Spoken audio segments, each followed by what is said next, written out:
Baik, sekarang kita mulai ikhlas. Ya. Mohon maaf, saya mau tanya secara jujur. Secara jujur ya. Orang itu biasanya dasarnya ikhlas atau pamrih? Secara umum. Pamrih ya? Melakukan kebaikan, pasti Bapak Ibu ingin dihargai ketika Bapak Ibu melakukan kebaikan, betul?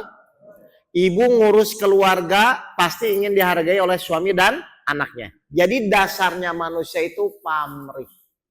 Sekarang tolong direnungkan. Kira-kira kalau sifat kita pamrih, kita akan bahagia nggak? Kalau kita pamrih, menurut Bapak Ibu, kira-kira kita akan bahagia nggak? Padahal mohon maaf, semua yang hadir di sini, kalau ditanya ingin bahagia atau menderita? Berarti kalau ingin bahagia harus pamrih atau ikhlas? Ikhlas dulu baru bahagia, atau bahagia dulu baru ikhlas? Menurut Bapak Ibu ikhlas itu sulit atau mudah? Jadi Ibu nggak pengen bahagia?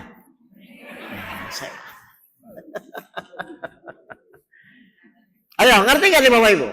Kenapa Allah menyuruh kita ikhlas? Karena salah satu cara agar Bapak Ibu bahagia adalah Bapak Ibu ikhlas. Saya buktikan. Ini real saja. Bapak Ibu punya masalah besar. Bapak Ibu punya masalah berat. Tapi kalau Bapak Ibu ikhlas, jadi masalah nggak? Itu maksud saya. Paham ini Bapak Ibu? Jadi Ibu mau nggak ikhlaskan suaminya? Kerja.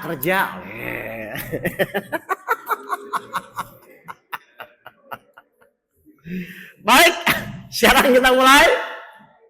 Kenapa kita harus ikhlas? Tadi apa yang pertama? Supaya ibu bahagia. Berarti kalau sekarang Bapak Ibu belum bahagia, kenapa?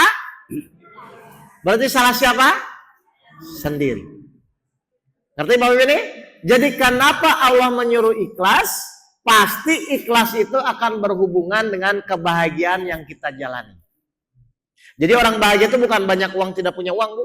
Saya buktikan ya, Bahagia itu tergantung keadaan atau tidak tergantung keadaan? Ibu lebih bahagia kalau banyak uang atau tidak punya uang? Katanya tidak tergantung. Saya ulang.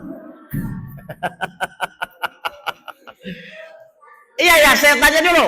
Bahagia itu tergantung keadaan atau tidak tergantung keadaan? Apakah orang banyak uang bahagia semua? Apakah orang tidak punya uang menderita semua? Jadi ibu pilih bahagia tidak punya uang atau tidak punya uang tapi bahagia?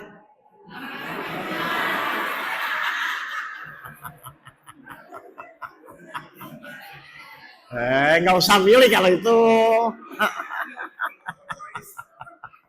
Mas Elo, saya berdiri ya. Oke, saya ulang lagi Bapak Ibu. Karena ternyata banyak orang yang fokusnya salah, bukan pada keikhlasannya, tapi pada apa yang dia inginkan. Padahal mohon maaf, saya tanya ya, kalau jawaban saya salah, Bapak Ibu bilang salah ya. Betul atau tidak semua yang hadir di sini termasuk saya, cita-citanya tuh cuma satu, bahagia dunia dan akhirat. Ada yang lain? Tuh. Sama kan? Untuk bahagia, kita perlu nggak menjadi orang yang ikhlas? Jadi ikhlas itu kesadaran atau paksaan? Ibu selama ini ikhlas itu sadar?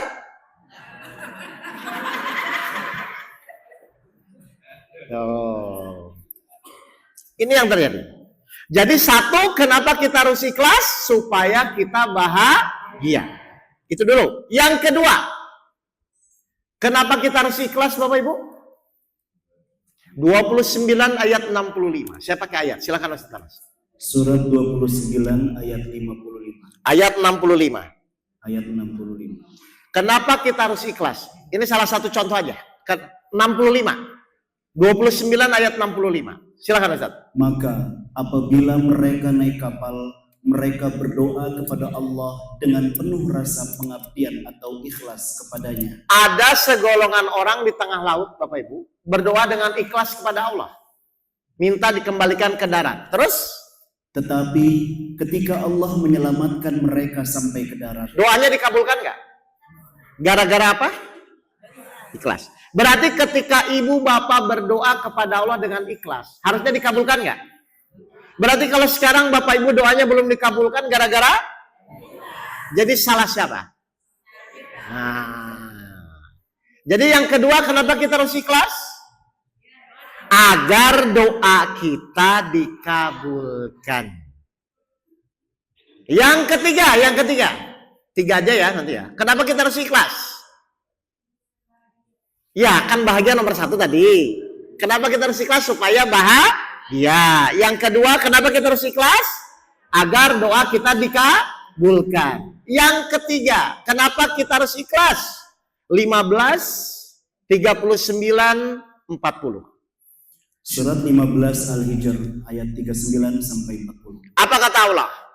Ia iblis berkata. Baik, siapa yang ngomong? Ustadz Anas. Mewakili iblis. Silakan. Loh iya kan yang ngomong Ustadz Anas. Mewakili Oke, silakan Ustadz Anas. Tuhanku, oleh karena engkau telah memutuskan bahwa aku sesat, aku pasti akan jadikan kejahatan terasa indah bagi mereka di bumi. Mereka itu siapa? Jadi iblis waktu itu sudah dilaknat Allah, ya, gara-gara nggak mau sujud kepada Adam. Terus iblis mohon kepada Allah, karena engkau sudah melaknatku, maka boleh dong saya minta waktu untuk ditangguhkan, kan begitu ya? Allah izinkan tidak? Izinkan. Makanya iblis targetnya terus. Dan aku akan menyesatkan mereka semuanya. Mereka itu siapa yang akan disesatkan? Berarti tugas iblis selama ini apa? Menyesatkan. Apa yang disesatkan? Ya manusia. Cara iblis menyesatkan itu bagaimana? Hah? Menampakkan diri. Wah. Ya. Iya, saya tanya dulu. Iblis kan bilang akan menyesatkan kita. Loh harusnya kan Bapak Ibu paham. Iblis ini akan menyesatkan kita. Cara dia menyesatkan itu bagaimana? Kan begitu harusnya. Ayo, Bapak Ibu ngerti nggak caranya bagaimana iblis menyesatkan? Gimana? Satu dulu, apa gimana? Oh, kalau membisikkanmu level-level setan itu. Coba baca lagi Ustaz, yang ayat 39-nya. Coba. Ia iblis berkata. Iblis berkata, ini iblis langsung yang ngomong ya. Tuhanku, oleh karena engkau telah memutuskan bahwa aku sesat, aku pasti akan jadikan kejahatan terasa indah bagi mereka. Aku pasti akan menjadikan kejahatan terasa indah. Berarti meskipun dia salah, dia akan ngaku salah atau tetap merasa benar? Kok ibu tahu?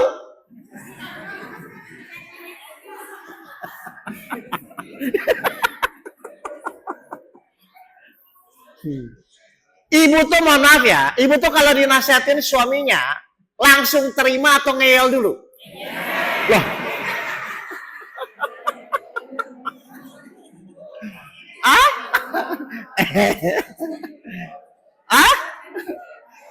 Biasanya langsung terima atau ngeyel dulu? Lo kok tahu?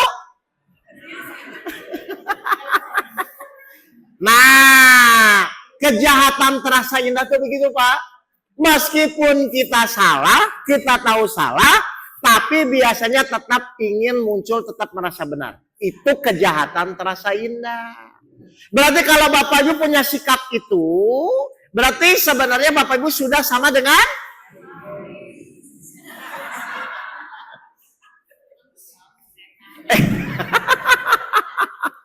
Enggak, saya cuma kutip di Al-Quran ya. Jadi iblis akan menyesatkan. Salah satu cara menyesatkan, meskipun Bapak Ibu salah, tetap akan merasa benar. Itu cara iblis. Jadi iblis akan menyesatkan mereka semua manusia Biar apa? Tetap merasa benar. Saya tanya nih. Benar sama merasa benar sama atau beda? Benar sama merasa benar sama atau beda? Kalau benar pasti, kalau merasa benar.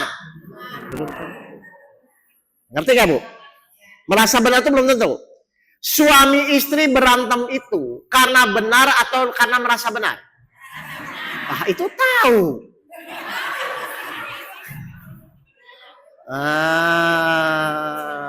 Ketahuan kan?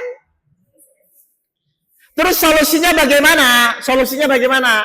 Ayat 40-nya. Surat ayat 40. Aku akan menyesatkan mereka semua. Terus kata iblis sendiri apa bilang?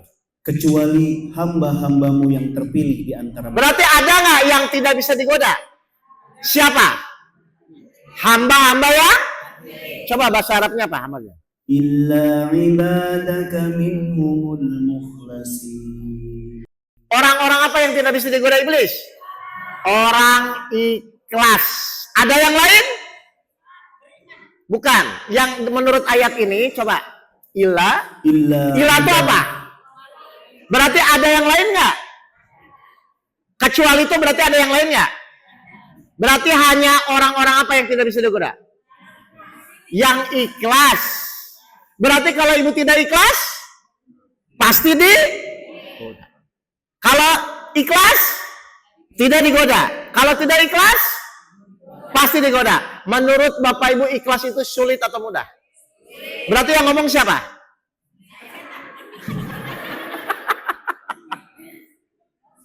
Makanya iblis tidak akan pernah ridho, tidak akan pernah terima kalau Bapak Ibu jadi orang yang ikhlas. Makanya dibisikinnya ikhlas itu sulit, ikhlas itu rugi. Padahal ikhlas itu adalah satu-satunya cara agar Bapak Ibu lolos dari godaan iblis. Saya tanya, kalau Bapak Ibu lolos dari godaan iblis, kira-kira selamat atau celaka? Kalau Bapak Ibu lolos dari godaan iblis, selamat atau celaka? Berarti silahkan Bapak Ibu menjalani sesuatu, tapi dasarnya harus ikhlas. Kalau tidak ikhlas, satu amalan tertolak. Betul Ustaz? Itu yang terjadi. Ikhlas itu apa Bapak Ibu? Ikhlas itu? Hah? Ikhlas itu apa Bu? Menerima sabar tadi, izin Allah. Ikhlas.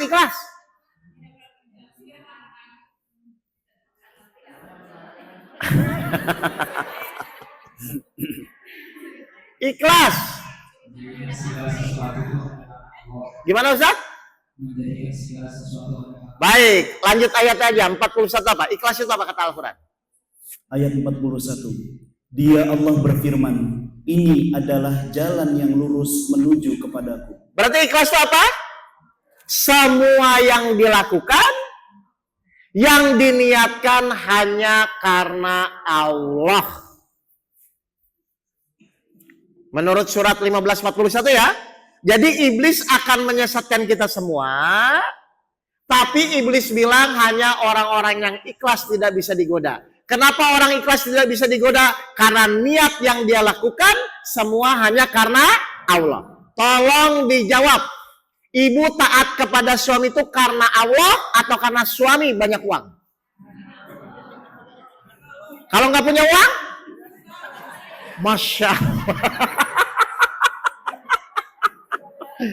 Allah.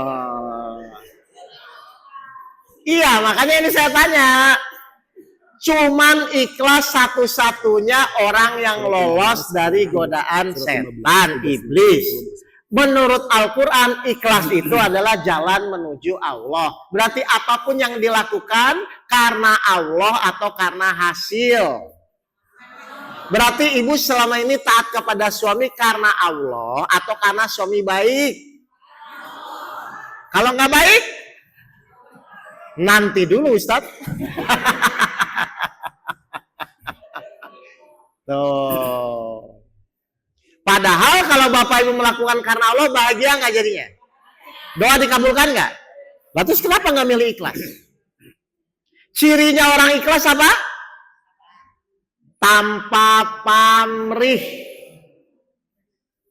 Ikhlas itu definisinya semua kegiatan dilakukan karena Allah, maka cirinya pasti dia tanpa pamrih. Kenapa? Karena dia yakin ketika dia semua karena Allah, Allah yang mengganti, bukan makhluk yang mengganti. 42 ayat 27. 34 ayat 39. 34 Sabah ayat 39. Orang ikhlas itu yakin, Pak. Dia tidak berharap kepada orang, meskipun nanti balasannya dari orang ya. Tapi ketika ikhlas, dia yakin Allah pasti mengganti. 34 ayat 39. Katakanlah. 34 ayat 39. Surat 34 Sabah ayat 39. Lihat, ikhlas itu pasti Allah ganti, Pak. Coba. Katakanlah, sungguh Tuhanku melapangkan rezeki dan membatasinya bagi siapa yang dia kehendaki di antara hamba-hambanya. Perhatikan apa kata Allah? Dan apa saja yang kamu infakkan. Apa saja yang Bapak Ibu infakkan dengan ikhlas karena Allah. Perhatikan apa kata Allah? Allah akan menggantinya. Berarti pasti diganti gak? Berarti ketika ibu ikhlas taat kepada suami, pasti diganti gak? Ganti siapa?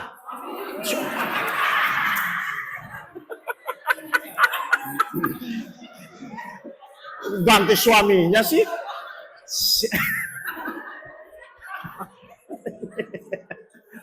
Kasih. Bukan diganti suaminya, Bu, maksudnya sikap suaminya berubah dari yang kurang rajin jadi rajin, dari yang jarang sholat jadi sholat gara-gara keikhlasan istrinya. Berarti kalau Bapak ikhlas kepada istrinya, berarti istrinya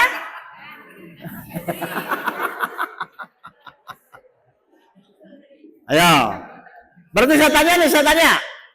Berarti orang ikhlas itu rugi atau tidak? Enggak. Tapi setan nggak terima, makanya ibu dibisikin terus pamrih. Saya udah capek Ustadz ngurus suami, ngurus anak, tapi mereka nggak menghargai saya. Itu orang ikhlas atau orang pamrih? Pasti nggak diganti. Tapi ketika ibu ikhlas, maka Allah ganti. Kira-kira kalau Allah ganti 1 atau 10? Jadi suaminya berapa?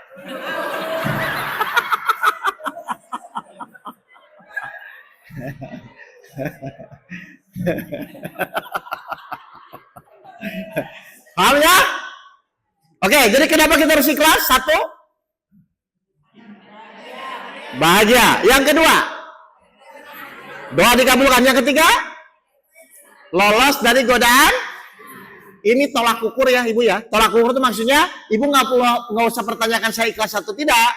Kalau ibu sudah merasakan ini, berarti ibu mulai menuju keikhlasan. Itu cirinya. Paham ya? Cirinya apa tadi? Orang ikhlas tanpa pamrih. Orang kecewa itu gara-gara apa? Pamrih. Sudah melakukan, nggak dihargai, nggak dibalas, pasti muncul rasa kecewa. Bisa ya? Nah, definisinya tadi apa? Ikhlas itu melakukan segala kegiatan yang diniatkan karena Allah. Dan memang itu perintah. 39 ayat 2, silakan. Surat 39 ayat 2. Ikhlas itu perintah Bapak Ibu memang. Apa kata Allah? Sesungguhnya kami menurunkan kitab Al-Quran kepadamu Muhammad dengan membawa kebenaran. Terus? Maka sembahlah Allah dengan tulus ikhlas beragama kepadanya. Nah, paham ya Bapak Ibu ya? Jadi memang ikhlas itu perintah. Bahwa Allah menyuruh Bapak Ibu menyembah Allah itu dengan apa? Tulus ikhlas. Selama ini Bapak Ibu melakukan ibadah tulus atau modus? Gini. Coba ya kita buktikan ya.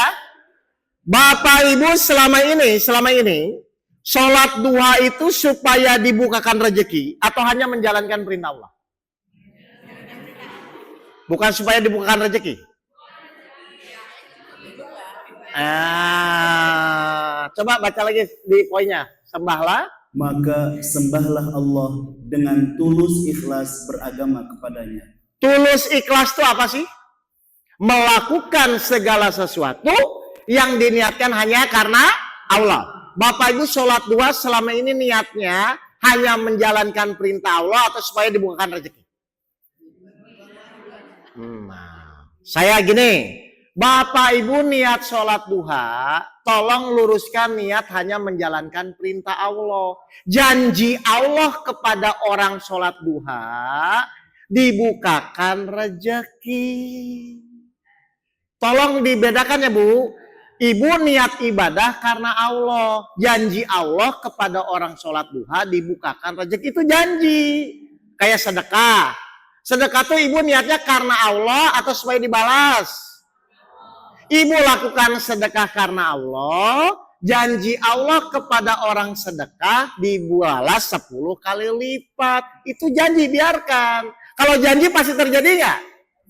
Selama Bapak Ibu ikhlas, pasti akan terjadi. Makanya amalan kan harus ikhlas. Surat 3 ayat 92. Surat 3 Al-Imran ayat 92. Kata Al-Quran begitu. Jadi ibu luruskan aja, melakukan karena Allah, janjinya biarkan. Itu pasti akan terjadi, Pak. Kamu tidak akan memperoleh kebajikan. Surat 3 ayat 92. Ya, coba perhatikan ya, apa katanya? Surat 3 Al-Imran ayat 92. Apa kata Allah? Kamu tidak akan memperoleh kebajikan sebelum kamu menginfakkan sebagian harta yang kamu cintai. Baik. Dan apapun yang kamu infakkan tentang hal itu, sungguh Allah Maha mengetahui. Jadi Allah tahu nggak Bapak Ibu ikhlas atau tidak saat berinfak? Tahu. Udah, pokoknya Bapak Ibu fokus bagaimana meluruskan niat. Cirinya adalah orang ikhlas itu pasti tidak kecewa. Kenapa? Karena dia tahu ketika dia karena Allah, Allah pasti akan ganti sesuai dengan apa yang dijanjikan. Jadi orang ikhlas itu rugi atau untung? Justru kalau Bapak Ibu berbuat tidak ikhlas, Bapak Ibu yang rugi. Jadi ikhlas itu sulit atau harusnya kesadaran? Harusnya sadar. Berarti kalau orang tidak ikhlas sadar atau tidak? Tidak. Ibu selama ini sadar atau tidak?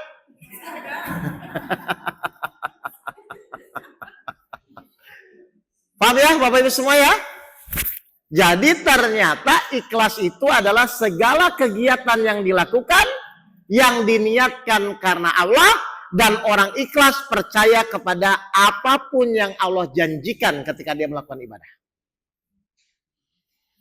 Berarti kalau doa kita, saya tanya sekarang, jujur ya, Bapak Ibu selama ini berdoa, niatnya hanya menjalankan perintah Allah atau supaya dikabulkan?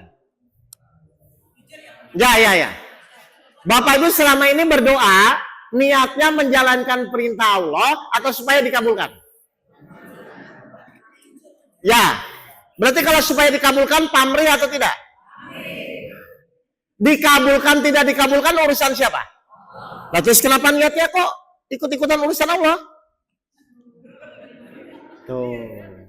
Bapak Ibu berdoa itu niatnya hanya menjalankan perintah. Kalau niatnya menjalankan perintah, ikhlas atau tidak? Maka nanti hasilnya dikabulkan. Surat Al-Baqarah 186. Kan di sini juga disampaikan hanya menjalankan perintah. Kenapa jadi supaya dikabulkan? Surat 2 Al-Baqarah ayat 186. Apa kata Allah? Dan apabila hamba-hambaku bertanya kepadamu Muhammad tentang aku, maka sesungguhnya aku dekat. Terus? Aku kabulkan permohonan orang yang berdoa apabila dia berdoa kepadaku. Ini siapa yang janji? Tapi ada komanya di sini, Pak. Allah akan mengabulkan selama apa? Coba. Hendaklah mereka itu memenuhi perintahku. Berarti niat kita berdoa itu menjalankan perintah atau supaya dikabulkan? Selama ini Bapak Ibu berdoa supaya dikabulkan atau menjalankan perintah? Kenapa nggak sama dengan ayatnya? Tuh. Ingat ya, Bapak Ibu berdoa, tapi niatnya hanya menjalankan perintah. Janji Allah kepada orang yang niatnya ikhlas menjalankan perintah, baru dikabulkan. Kenapa jadi niatnya dikabulkan? Mulai mengerti banyak kesalahan-kesalahan yang tidak disadari ya Bu ya. Jadi doa itu kayak gini, mau banyak uang tidak punya uang, Bapak Ibu tetap sholat nggak? Kenapa? Menjalankan perintah. Mau dikabulkan tidak dikabulkan, Bapak Ibu tetap berdoa nggak? Niatnya apa? Kalau niat menjalankan perintah pasti tetap berdoa. Tapi kalau niat dikabulkan, ketika tidak dikabulkan pasti kecewa. Ustadz, saya sudah berdoa, sudah hampir 10 tahun kok nggak dikabul-kabulkan. Pasti niatnya begitu. Kalau sudah begitu, jadi berdoa atau memaksa? Coba masa Allah aja dipaksa, apalagi suaminya. Bayangkan kan Pak, Allah aja dipaksa, apalagi Bapak. Mulai paham Bapak ini? Bedakan antara niat dan janji ya. Sedekah itu karena Allah, sholat itu karena Allah, janji Allah kepada yang bersedekah pasti diganti. Itu biarkan urusan Allah. Ikhtiar itu wajib karena Allah, hasilnya itu kembali kepada urusan Allah. Jadi tolong kerjaan ibu sama kerjaan bapak ibu tolong dipisah. Ini kerjaan kita, ini kerjaan Allah. Jangan ibu bapak ikut-ikutan urusan Allah. Emang bapak ibu nggak punya urusan lain? Kan banyak. Ini urusan Allah dipikirin. Saya tanya, urusan merubah orang, urusan siapa? Urusan kita hanya menyampaikan. Urusan Allah membolak-balikan hatinya. Berarti ibu kepada anak tuh ingin merubah atau cuma menyampaikan? Sampaikan. Belum berubah, ibu jengkel atau terima? Kok jengkel?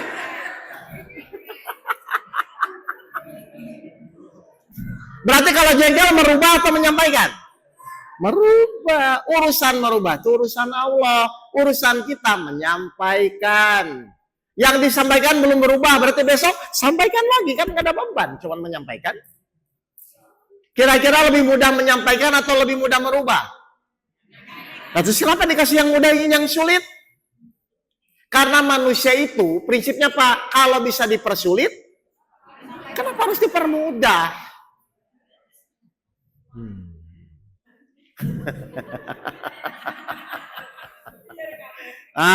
Jelas ya Bapak Ibu ya? Jadi ikhlas itu apa?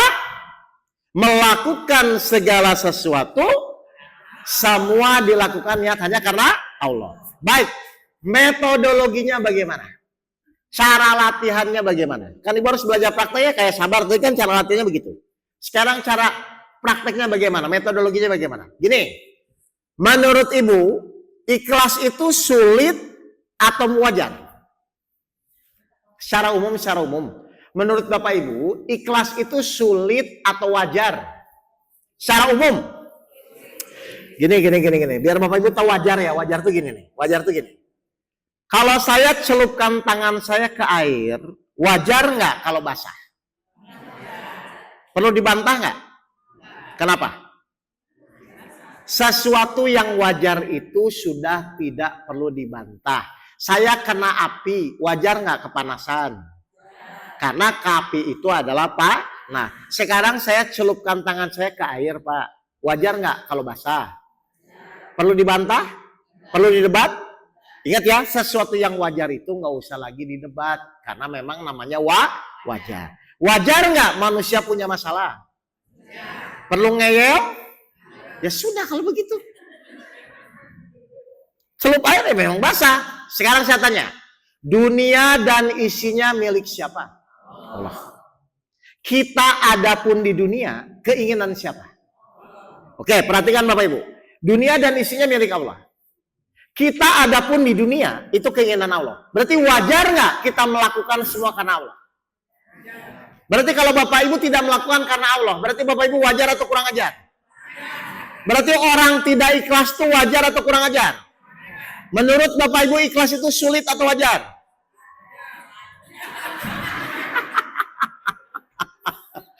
Tuh. Kalau Bapak Ibu mengatakan ikhlas itu sulit, berarti Bapak Ibu kurang ajar sama Allah. Karena dunia dan isinya milik Allah, kita adapun karena keinginan Allah, wajar kalau kita melakukan sesuatu karena Allah. Kurang ajar kalau Bapak Ibu bukan karena Allah. Kenapa selama ini Ibu bilang sulit? Karena setan tidak akan terima kalau Bapak Ibu jadi orang yang ikhlas. Pertama akan jadi bahagia, yang kedua doanya dikabulkan, yang ketiga akan lolos dari godaan setan. Berarti semakin dekat kepada Allah atau kepada setan? Semakin dekat kepada Allah. Jadi Bapak Ibu perlu nggak latihan ikhlas? Kalau ingin latihan ikhlas, berarti perlu pasangan yang ikhlas atau yang tidak ikhlas?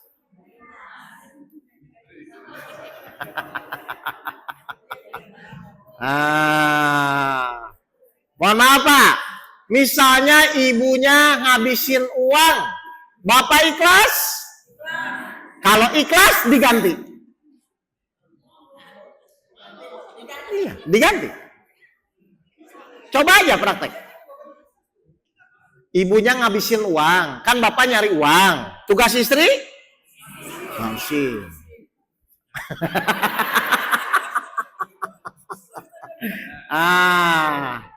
Diganti Pak. Pasti diganti. Pokoknya diganti lah. Saya udah ngalami itu. Jalani aja Pak. Saya nggak mau cerita ini di YouTube soalnya istri saya nonton kayaknya. Paham nih Bapak ini? Jadi saya ulang dulu ya. Berarti kita melakukan ikhlas itu wajar atau sulit harusnya? Nah, karena Bapak Ibu belum terbiasa mindsetnya seperti itu, memang harus latihan. Nah, bagaimana cara latihannya? Gampang. Nanti Bapak Ibu praktek ya. Gini cara latihannya. Bapak Ibu tuh lebih ikhlas sedekah 2.000 atau 100.000? Simpel aja jawabannya. Bapak Ibu tuh lebih ikhlas kalau sedekah 100.000 atau 2.000? Udah 2.000 ya, 2.000 ya. Berarti nanti pulang, tolong 100.000 pecah 2.000-an. Iya, kan mau latihan. Latihan ya? Ibu, di mobil saya 2.000-an saya sengaja simpan. Mau latihan. Gini, 100.000 pecah 2.000-an. Nah, nanti simpan di mobil, di motor atau dimanapun ya yang biasa ibu jalan. Nah, latihannya apa? Pas Bapak Ibu nanti di perempatan, ya perempatan ya, ada pengemis datang masih muda tatoan. Ibu kasih atau ibu omongin?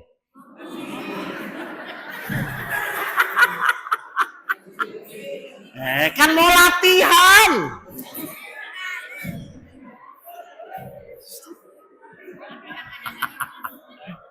Gini. Kalau yang datang tua, nenek-nenek, nggak usah latihan ikhlas. Ibu kasihan pasti kasih. Allah ngedatangkan sesuatu sebaliknya. Biar Allah tahu dia tuh ngasih karena kasihan atau karena Allah. Beda loh Bu. Ayo saya tanya. Bapak Ibu menolong orang karena kasihan sama karena Allah. Sama atau beda? Beda. Jadi kadang-kadang ingat kalau ibu sudah niat latihan ikhlas. Pasti Allah akan datangkan yang sebaliknya. Masih muda, tatoan. Allah akan lihat dia tetap ngasih karena Allah atau ibu omongin. Saya udah tahu sebenarnya. Ngerti ya? Kalau ibu ngasih, kalau ibu tetap ngasih, bapak tetap ngasih, ibu bawa pulang langsung berdoa di situ. Pasti dikabulkan. Kan tadi salah apa? Doa orang ikhlas dikabulkan nggak? Ibu ngelihat pengemisnya atau karena Allahnya yang penting. Ketika ibu melakukan kebaikan karena Allah, saat itu ikhlas langsung berdoa. Itu harusnya. Ngerti nggak Bu?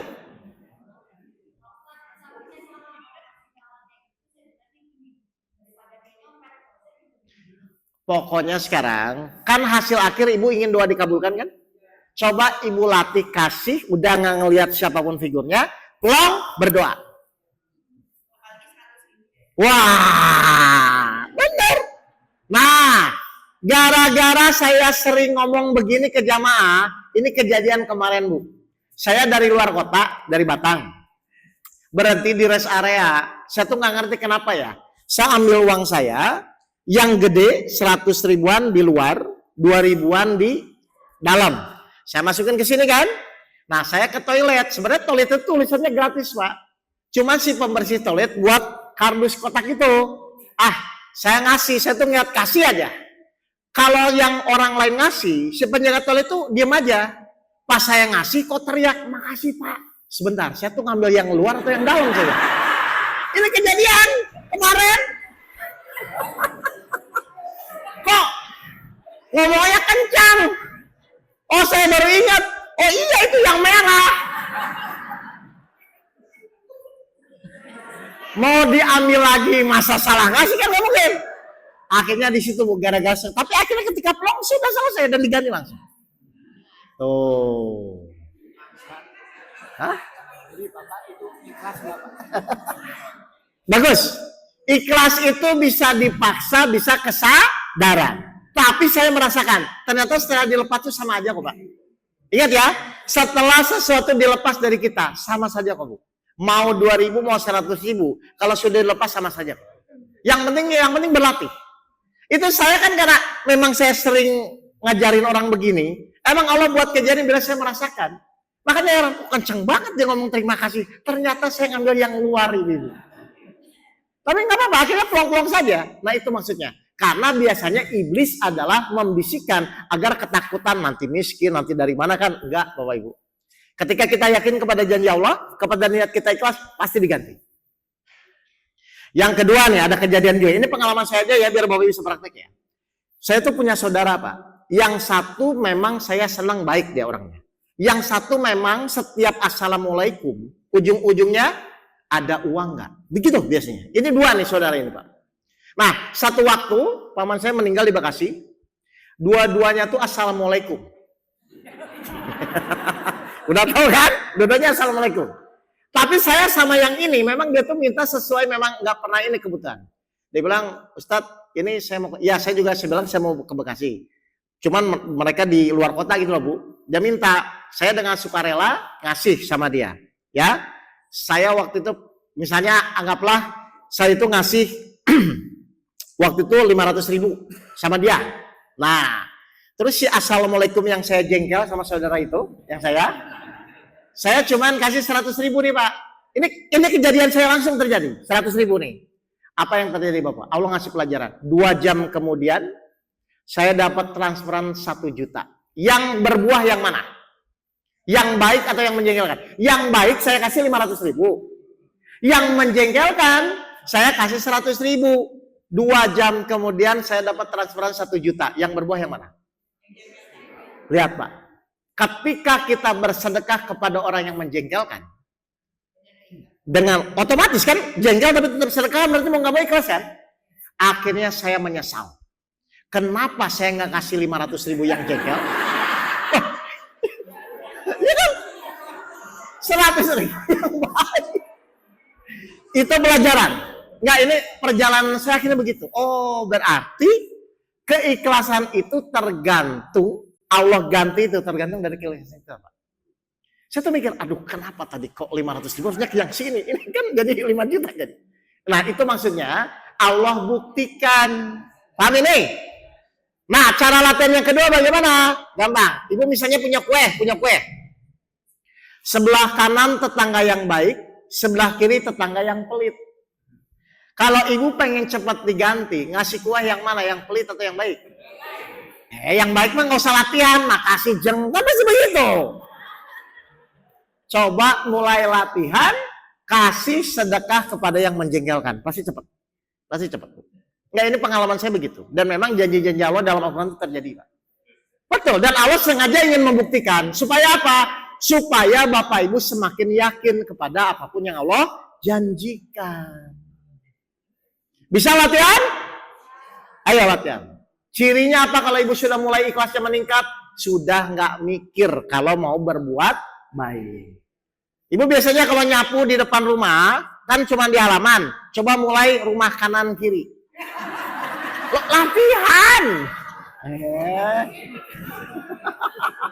Latihan kanan kiri mulai disapuin. Wah cepet loh.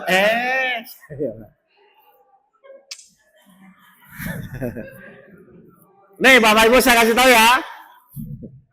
Allah menempatkan orang-orang ikhlas itu sebagai orang yang agamanya paling tinggi. Jadi orang yang agamanya tinggi itu bukan ustadz, bukan kiai, bukan ulama, tapi orang-orang ikhlas. Kenapa? Karena orang ikhlas lolos dari godaan iblis. Surat 4 ayat 125. Surat 4 An-Nisa ayat 125. Lihat, sampai Allah bilang begitu untuk orang-orang yang ikhlas. Dan siapakah yang lebih baik agamanya daripada orang yang dengan ikhlas berserah diri kepada Allah? Siapakah yang lebih baik agamanya? Orang-orang yang ikhlas. Ayo mulai. Nyapu yang awalnya depan rumah, kanan kiri. Ngepel yang awalnya ngepel rumah sendiri, ngepel pos ronda yang di situ. Wow, ya pokoknya kalau ikhlas ibu nanti jadi ringan. Ya, masalah apapun kalau ibu sudah ikhlas pasti jadi ringan. Kenapa? Orang ikhlas itu dijaga oleh Allah. 17 ayat 65. Kan ayatnya ada semua. Surat 17 Al-Isra ayat 65. Lihat, benar nggak orang ikhlas itu dijaga oleh Allah? Sesungguhnya terhadap hamba-hambaku engkau iblis tidaklah dapat berkuasa atas mereka. Kenapa tidak berkuasa iblis untuk orang ikhlas? Dan cukuplah Tuhanmu sebagai penjaga. Dijaga oleh Allah hatinya, kehidupannya. Ibu kalau dijaga oleh Allah aman nggak? Udah, ibu lakukan semua karena Allah, maka Allah akan memberikan apa yang Allah janjikan. Berarti suami dijaga nggak? Dari wanita-wanita yang menggoda. Dijaga. Baik, untuk ikhlas ada pertanyaan, simpel ya. Jadi ibu mulai praktek latihan sederhana kok Pak, nggak banyak. 100.000, syukur-syukur bulan berikutnya mulai 5.000, tambah 10.000. Sampai ibu mentoknya di mana? Kalau ibu 20.000 mikir berarti 10.000 aja. Tapi kalau 20.000 nggak mikir terus, 100.000 nggak mikir lakukan. Karena orang ikhlas tuh dia akan senang melakukan, itu cirinya Pak. Jadi kalau Bapak Ibu sudah ikhlas, itu Allah biasanya ngasih rasa senang melakukan. Kalau ibu merasa berat, kurang ikhlasnya. Saya tanya, ibu lebih senang mana? Ya, jalan-jalan ke mall atau ke majelis taklim? Iya, kan berarti ibu saat ke mall hatinya ikhlas nggak? Sangat. Loh, jadi cirinya orang ikhlas itu senang melakukan. Itu kan udah nggak ada paksaan, Pak. Nah, ke mall aja bisa senang, harusnya melakukan karena Allah, harusnya jadi senang. Ya silakan Bu. Mic-nya tolong Pak. Ada pertanyaan. Nah gini ya, saya ngomong di angkat tangan aja langsung dipotong ya, nggak usah nunggu sampai selesai materinya. Kan memang kita sistemnya ini diskusi tanya jawab. Silakan Bu. Coba. Ya silakan Ibu. Misalnya ada hutang yang sudah bagus ini, bagus. Terus gimana caranya? Bagus. Dari saya jawab ya. Dari 10 jamaah saya, kasusnya dia dia punya piutang ke orang ngutangin orang, minta hutang ke dia. Itu 10-10-nya yang saya kasih tahu beres semua, dilunasi semua Bu. Ibu mau hutang ibu lunas? Mengikuti Al-Quran atau pemikiran sendiri? Benar ya? Oke, nanti ibu lakukan, nanti kita lihat lunas atau tidak. Karena ini sudah praktek berkali-kali jamaah saya begitu. Temannya punya hutang sama dia, udah 15 tahun, udah 9 bulan, ada yang 2 tahun. Alhamdulillah setelah praktek akhirnya lunas. Ya, gini caranya. Al-Baqarah 280. Ibu ikuti. Surat 2 Al-Baqarah ayat 280. Apa kata Allah? Dan jika orang berhutang itu dalam kesulitan. Oke. Jika orang berhutang itu dalam kesulitan, maka berilah tenggang waktu sampai dia memperoleh kelapangan. Sudah. Dikasih waktu sudah ya. Janji 3 bulan, molor 4 bulan, 5 bulan udah. Terus kata Allah, dan jika kamu menyedekahkan, itu lebih baik bagimu. Disuruh apa? Nah, ini mulai mikir. Ulang. Ingat, tadi saya ulang. Ibu ingin lunas nggak? Berarti ngikuti keinginan atau ngikuti Al-Quran? Oke, ini nanti saya jabarkan. Sekali lagi. Dan jika orang berhutang itu dalam kesulitan. Kalau dia berhutang itu dalam kesulitan, maka berilah tenggang waktu sampai dia memperoleh kelapangan. Dia janji sebulan sampai setahun, sekarang belum bayar. Kan begitu ya Bu ya? Udah kurang sabar apa lagi kan? Terus kata Allah apa? Dan jika kamu menyedekahkan. Nah ini yang berat nih. Itu lebih baik bagimu. Terus? Jika kamu mengetahui. Saya tanya dulu. Allah membuat ayat itu kira-kira merugikan atau tidak? Allah membuat suatu ayat, suatu aturan, kira-kira merugikan atau tidak? Enggak. Lah, terus ini kenapa? Jika kamu menyedekahkan, kan begitu ya? Maka itu lebih baik bagimu. Tolong jawab, ini kepada Allah atau kepada orangnya? Kepada Allah atau orangnya? Jika kamu menyedekahkan, berarti ibu menyedekahkan itu karena Allah atau karena orang? Berarti, tapi orang yang punya hutang itu tetap punya hutang nggak? Tetap. Maka hati ibu ikhlaskan kepada Allah. Ya Allah, kalau memang ini rezeki saya, maka engkau pasti akan ganti. Kalau bukan, ikhlaskan saya. Tapi orang itu tetap punya hutang nggak? Tetap. Berarti yang diikhlaskan apa? Hatinya. Ketika ibu bisa begitu, Allah biasanya kasih solusinya dua. Membuat orang yang berhutang itu bayar, atau Allah mengganti senilai jumlahnya dari arah yang lain. Dan itu terjadi. Ada jamaah saya, Bu. Dia minjamkan uang kepada temannya. Janjinya dia sebulan. Udah 9 bulan, dia nggak bayar-bayar si temannya itu. Terus sama, ibu nanya dia nanya ke saya kan itu. Terus saya jelaskan ayat ini. Tolong ibu ikhlaskan dulu. Loh, enakan bukan ikhlaskan ke dia. Hati ibu ikhlas kepada Allah. Toh ikhlas tidak ikhlas juga dia nggak bayar kan? Dia ikhlaskan maksudnya berikrar kepada Allah. Ya udah, ya Allah saya ikhlas. Tapi dia tetap punya hutang nggak? Tetap. Ketika hati dia ikhlas, Pak, Oktober saya ingat banget dia bilang, kan waktu itu curhatnya Agustus. Oktober apa yang terjadi? Hutangnya dibayar dengan senilai yang si temannya itu menghutangi. Caranya bagaimana? Tiba-tiba ada teman sekolahnya minta bantuan modal, terus dia bantu. Padahal nggak seberapa Bu bantu. Tapi temannya memang niat ganti senilai jumlah hutang yang dihutangi. Berarti Allah ganti nggak? Nah, cuman manusia ngomong gini, Ustadz, tapi kan yang ganti bukan dari dia, ini dari teman saya. Kalau dia ganti, kan jadi double. Itu yang kelima. Jadi yang perlu diikhlaskan apanya, Bu? Nagih tetap nggak? Silakan nagih. Tapi ketika ibu sudah ikhlas, jadi masalah nggak utang itu?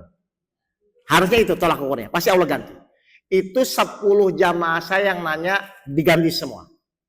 Bisa dari jumlah nilai yang lain, dari jalur yang lain, atau bisa orang yang punya hutang itu tiba-tiba ingin memang bayar. Itu bisa begitu, itu terserah Allah. Tugas kita mengikuti dulu petunjuk Allah yang tadi di surat Al-Baqarah 280. Jelas, Bu?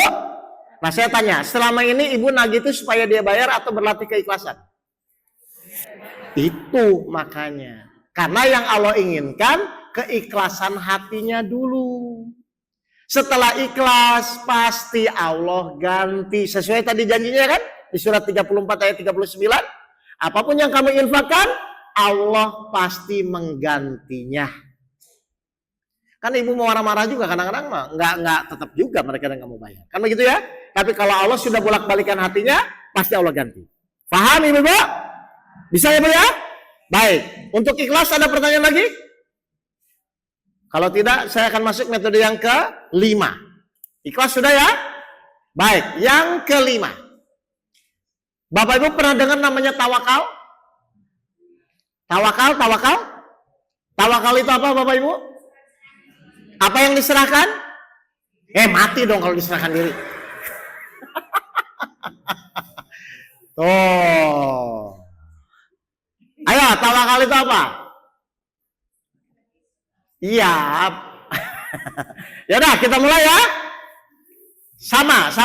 Pertanyaan saya, kenapa kita harus bertawakal kepada Allah? Bapak Ibu kalau sakit, kenapa harus minum obat? Supaya sembuh. Kan itu jelas kan? Kenapa kita harus bertawakal kepada Allah? Bukan supaya sembuh loh. Kenapa? Iya, nanti definisinya enggak. Pertanyaan saya Ibu paham enggak? Kenapa? Berarti kenapa saya harus tawakal sih kayak tadi? Kenapa kita harus sabar? Supaya ditolong Allah. Kenapa harus sabar? Supaya bersama Allah, kan jelas. Sekarang pertanyaan saya, kenapa kita harus bertawakal kepada Allah? Ya, itu nanti definisinya, Pak. Maksudnya kenapa? Bapak Ibu tahu penyebab kenapa? Kenapa saya harus minum obat? Supaya saya sembuh.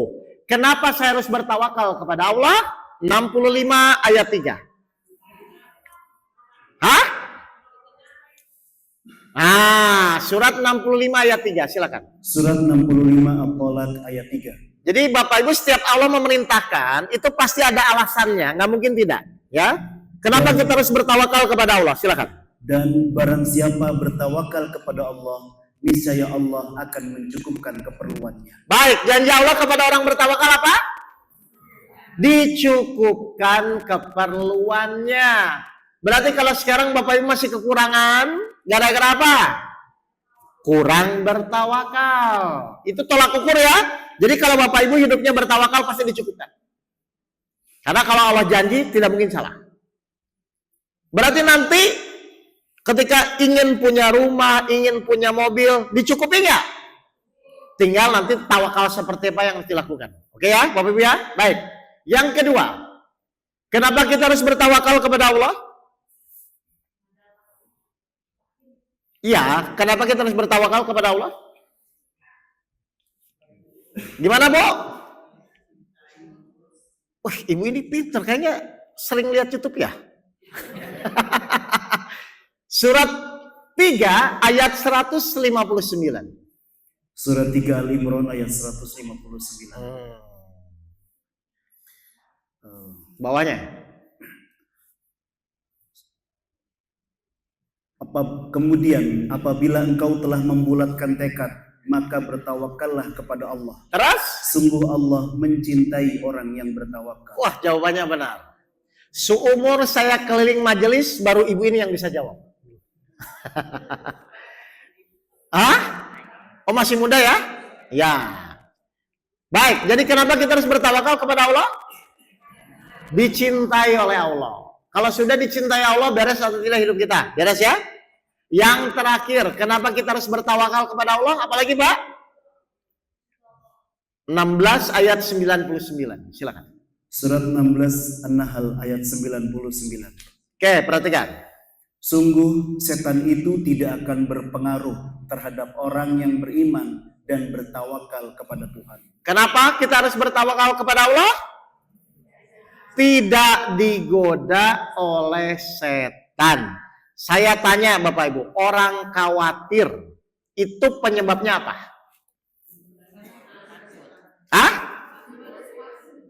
Digoda setan. Berarti ibu khawatir itu salah siapa?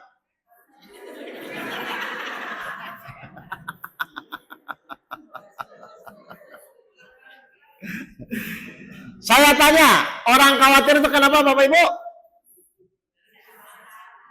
Iya, maksudnya tidak tawakal. Enggak, orang tawakal itu apa sih? Atau tawakal itu apa? Tawakal itu apa? Di awal atau di akhir?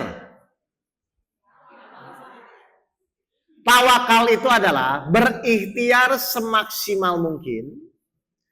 Hasilnya kita serahkan kepada Allah. Jadi tugas kita apa? Hanya berikhtiar. Hasil urusan Allah. Boleh nggak kita memikirkan hasil?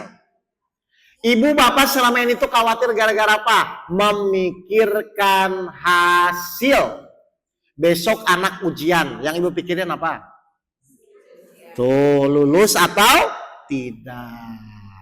Maka ketika ibu mikir hasil, muncul rasa khawatir. Jadi cirinya orang bertawakal itu apa? Tidak ada rasa khawatir. Karena dia yakin keputusan apapun yang Allah putuskan pasti terbaik. 42 ayat 10. Silakan. Surat 42 ayat 10. Saya duduk dulu. Ya. Dan apapun yang kamu perselisihkan padanya tentang sesuatu, keputusannya terserah kepada Allah. Baik, Bapak Ibu paham ini? Jadi orang khawatir kenapa Bapak Ibu? Orang khawatir kenapa? Memikirkan hasil. Bapak Ibu berobat, di pikirannya apa? Sehat atau mati. Kan begitu kan? Jadi kadang-kadang kita tuh tidak sadar Bapak Ibu. Hasil itu urusan Allah. Tapi tugas kita harus berikhtiar maksimal. Berarti planning, perencanaan, target boleh nggak? Dalam rangka ikhtiar atau dalam rangka hasil? Awas, tugas kita cuman ikhtiar. Urusan hasil kita serahkan kepada Berarti yang diserahkan apa? Keinginan apapun yang nanti diputuskan. Kira-kira keputusan Allah pasti baik atau kurang baik? Kalau pasti baik, apapun keputusannya diterima atau dipikir atau kecewa? Sudah begitu?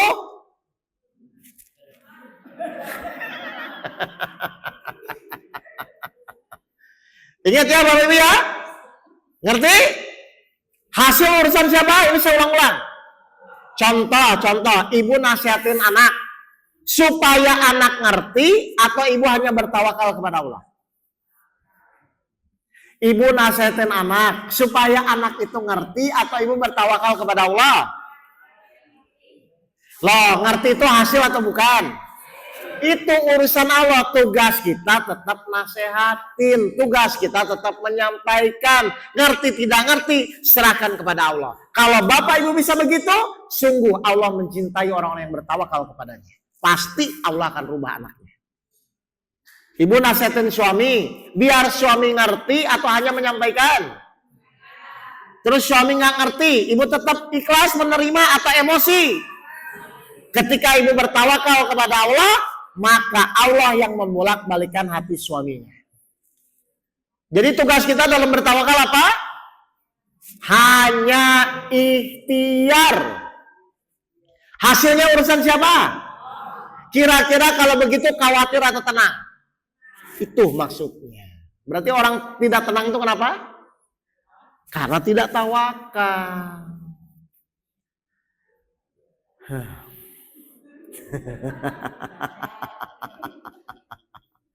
Paham Bapak Ibu nih? Ada pertanyaan dulu nggak di sini? Bisa ya diperhatikan ya? Bisa ya? Pokoknya tugas kita hanya berikhtiar. Jualan saja.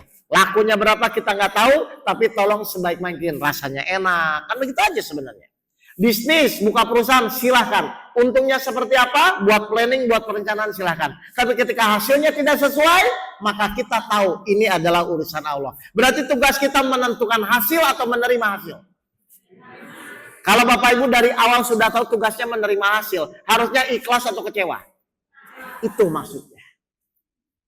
Berarti tugas kita menentukan atau menerima? Benar ini sadar jawabnya? Berarti yang terbaik itu yang kita inginkan atau yang Allah putuskan?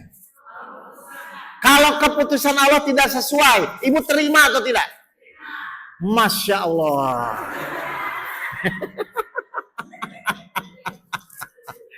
Inilah wanita-wanita yang dirindukan surga.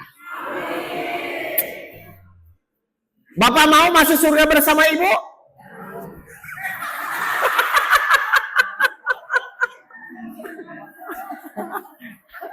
Oh, kok Bapak mikir sih? Pilih bidadari atau pilih istri? Nggak jawab dia. Cukup di dunia saja Ustadz katanya.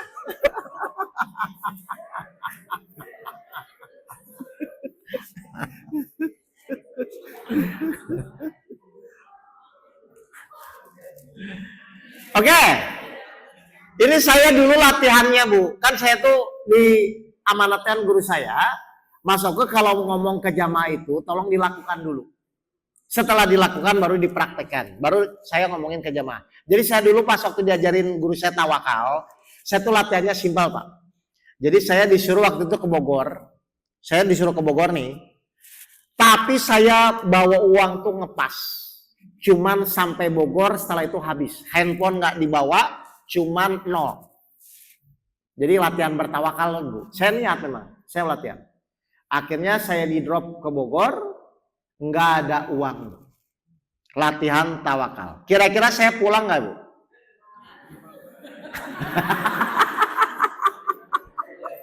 Loh saya latihannya gitu kan, saya akan menyampaikan ilmu. Saya biasanya latihan dulu, maksudnya merasakan benar atau tidak itu loh Pak.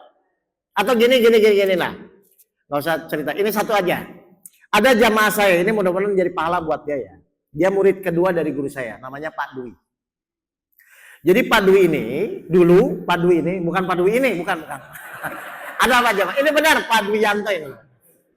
Jadi saya dapat pelajaran tawakal malah dari dia Pak, sebelum saya latihan. Jadi gini, Pak Dwi ini dulu kerjanya itu, Bapak tahu nggak ya, kalau yang di Kenari itu dia kerjanya tuh kayak bengkel yang cuman jagain di pinggir jalan tuh Pak, yang nggak punya bengkel, nunggu mobil yang datang, terus baru dia kan sekarang juga masih ada ya.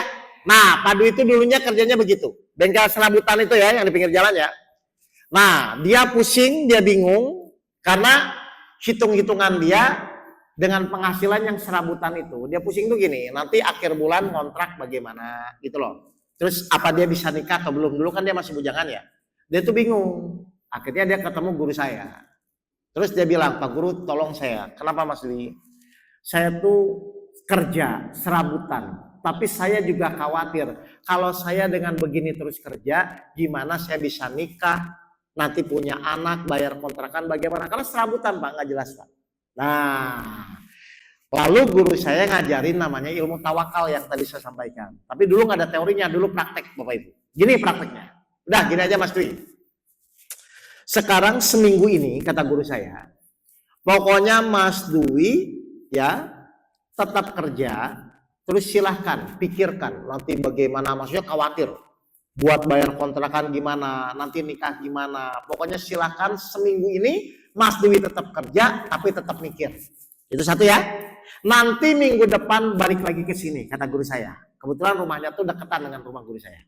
Nah, akhirnya si Pak Dwi ini karena orangnya lugu, dia tuh nggak kayak saya. Kalau saya kan bisa ceramah gini, kalau dia tuh lugu, dia jalani aja Pak. Bapak Ibu tahu lugu kan? Bukan lutung gunung, maksudnya lugu ya. Nah, seminggu dia kerja tapi dia mikir, masih mikir nanti gimana, tapi sambil kerja mikir. Udah. Minggu depan dia datang lagi ke guru saya. Terus guru saya bilang, Mas Dwi udah makan? Udah. Gimana kerjaan? Ya Pak, saya tetap kerja, tapi tetap masih mikir. Maksudnya mikir tuh khawatir dan lain-lain. Sekarang tolong minggu yang kedua, kata guru saya. Maksudnya gimana Pak Guru? Tetap kerja, tapi dablek. Tahu dablek Bu?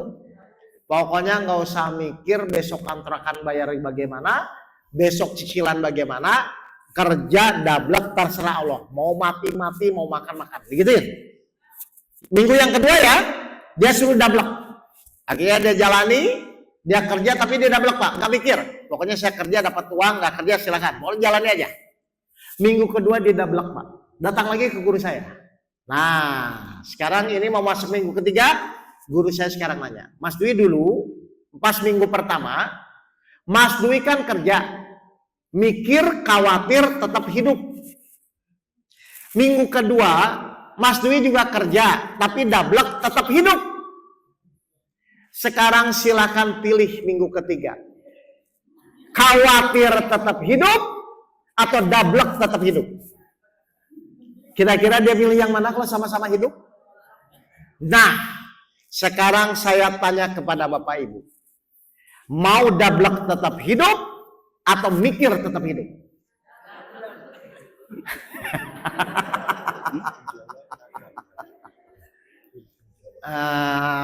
Ibu paham gak ini?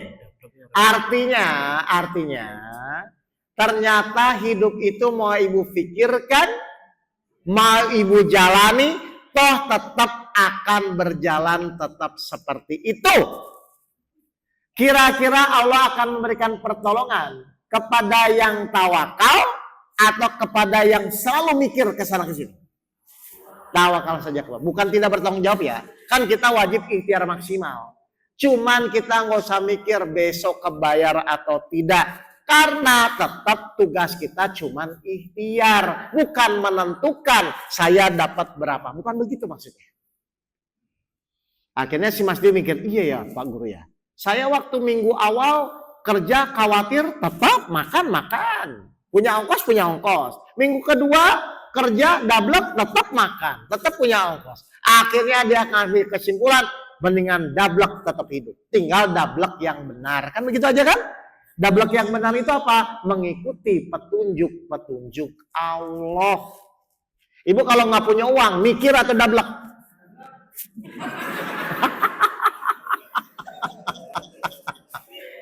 Loh kan sama, mau mikir mau dablek pun ibu tetap nanti harus cari uang, kan gitu aja.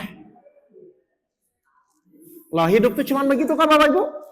Ibu mau khawatir tetap harus dijalani, mau yakin juga tetap harus jalani, tapi sikap khawatir dan sikap yakin, perlakuan Allah akan berbeda. Makanya dari pelajaran Mas Dwi itu, akhirnya iya, ngapain saya mikir? Pokoknya saya tetap ikhtiar niat ibadah, Allah pasti cukupi. Nah, akhirnya adalah kejadian Mas Dwi ini, Pak. Jadi kejadiannya gini. Waktu dia bengkel itu, hari itu tuh tanda kutip apes lah ya hari itu. Dia cuma dapat 20.000, Pak. Di Kenari itu 20.000. Dia mikir, ini 20.000 pakai ongkos pulang rumah juga nggak cukup. Maksudnya habis. Tapi saya juga mau makan. Kan bingung kan? Pas dia mau makan, tiba-tiba datang pengemis. Nggak ada 1.000-an, nggak ada 5.000-an. Cuma ada tinggal 20.000 itu. Wah, ini langsung dipraktekkan tawakal. Kira-kira menurut Bapak Ibu, Mas Dwi ini ngasih atau enggak? Loh kan dia udah dapat pelajaran dabla. Kira-kira kasih atau tidak? Dia kasih. Tapi dia juga ini kalau saya kasih, saya nggak pulang. Tapi pulang juga habis gitu loh, Pak. Ah udahlah. Kata Pak Guru, kalau kita melakukan sesuatu karena Allah, kira-kira Allah ganti nggak? Karena dia sudah belajar ilmu dablek, dia kasih. Terserah lah, saya mau punya uang atau balik atau tidak, terserah. Dia bilang gitu, udah aja dia kasih 20.000 tuh. Kan tahun 98 kan masih ini ya, sebelum 98 kan 20.000 masih besar, Pak. Dia kasih. Apa yang terjadi, Pak?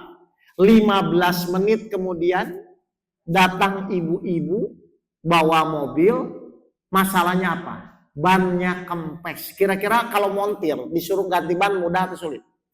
Tuh, datang ban kempes, cuman minta diganti ban. Akhirnya diganti ban, Mas Dwi-nya dikasih 50.000.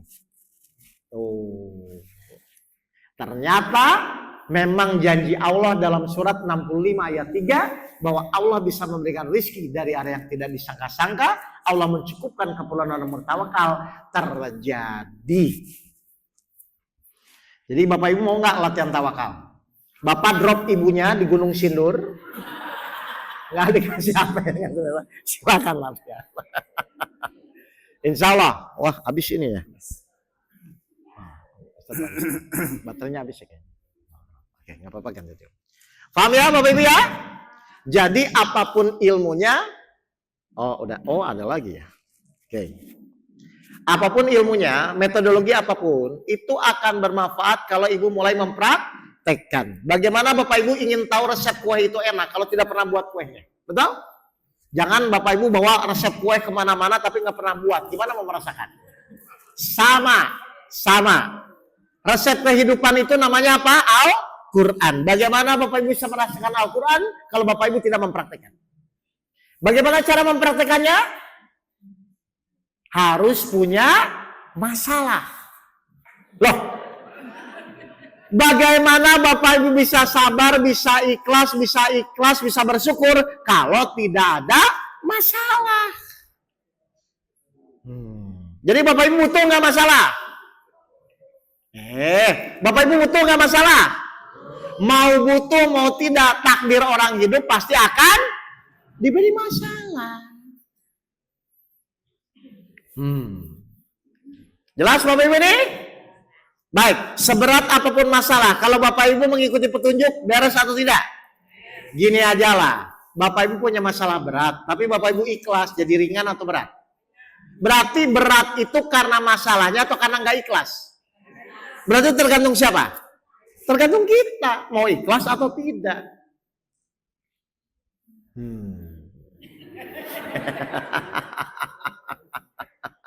Paham? Oke, untuk tawakal ada pertanyaan? Baik, tidak ya, kita masuk ya. Yang keenam. Apa Bapak Ibu yang keenam metodenya? Kita sudah selesaikan iman, sabar, sholat, ikhlas, tawakal. Yang keenam apa? Bersyukur. Sering dengar ini? Baik. Bersyukur itu apa Bapak Ibu? Bersyukur. Iya, sama dengan itu kan bersyukur itu berterima. Maksudnya definisi bersyukur apa sih Bapak Ibu?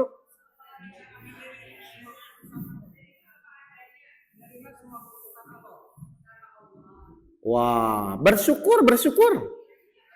Menerima apa? Baik, bersyukur itu berterima kasih kepada Allah terhadap segala sesuatu yang Allah berikan.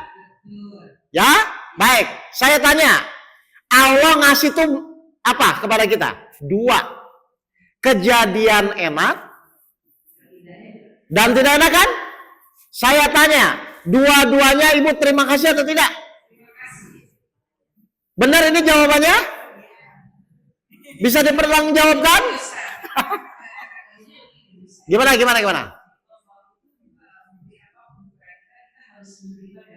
Iya teorinya. Sekarang saya tanya, suami selingkuh berterima kasih atau emosi? Enggak, bukan maksud saya. Bersyukur itu berterima kasih. Berarti awalnya berterima kasih ya. Bukan menerima. Kalau menerima sabar. Jadi bersyukur itu berterima kasih. Saya tanya. Kita berterima kasih itu menerima dulu baru terima kasih. Atau terima kasih dulu baru menerima? Hah? Menerima dulu baru berterima kasih atau terima kasih dulu baru menerima?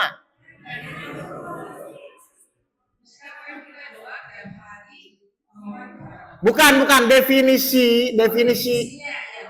Gini, saya tanya. Ustadz Anas bantu saya sebentar. Gini. Biar Bapak Ibu paham dulu ya. Karena ini kelihatan sederhana, tapi kadang-kadang orang nggak memahami. Atau siapa, Mas Heril boleh atau Ustadz Anas? Gini. Lihat ya. Ustadz Anas ini akan terima kasih kepada saya setelah menerima atau sebelum menerima. Saya kasih dulu, baru dia ngomong terima kasih. Atau sebelum saya kasih dia terima kasih. Terima kasih apa? Ngerti nggak nih Bapak Ibu? Jadi orang bersyukur itu menerima dulu atau tidak menerima dulu? Menerima dulu, itu namanya bersyukur. Paham ini Bapak Ibu? Sekarang saya tanya, Bapak Ibu tuh kalau dikasih masalah, berterima kasih atau mengeluh? Udah, nggak usah dijawab, saya udah tahu.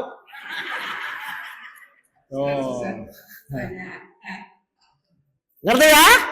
Jadi bersyukur itu berterima kasih kepada Allah terhadap segala sesuatu yang Allah berikan. Segala itu berarti bisa kejadian enak, bisa kejadian tidak enak. Berarti ketika suami marah-marah, ibu bersyukur atau emosi?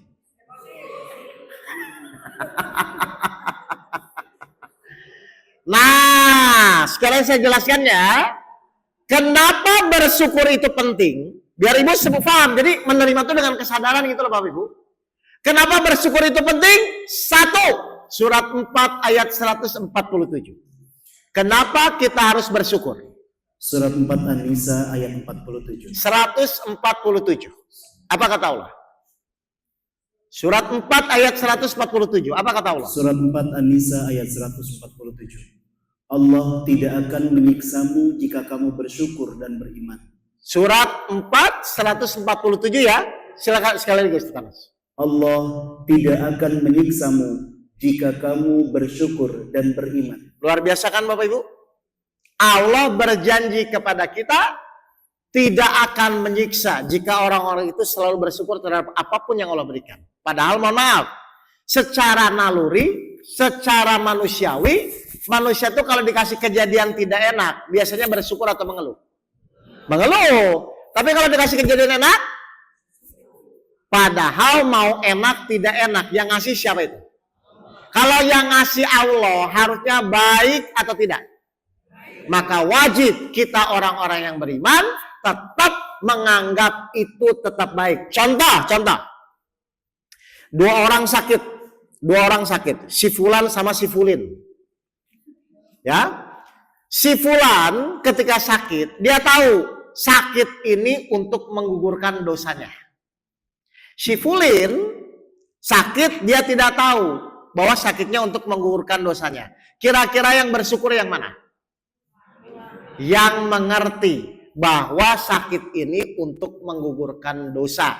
Kira-kira kalau Bapak Ibu ingin memahami tujuan Allah sakit itu menggugurkan dosa, diterima dulu atau tidak diterima? Makanya kenapa kita harus bersyukur yang kedua, agar memahami hikmah apa yang Allah berikan kepadanya. Surat 31 ayat 12. Itu maksudnya. Surat 31 Luqman ayat 12. Jadi yang kedua, kenapa kita harus bersyukur?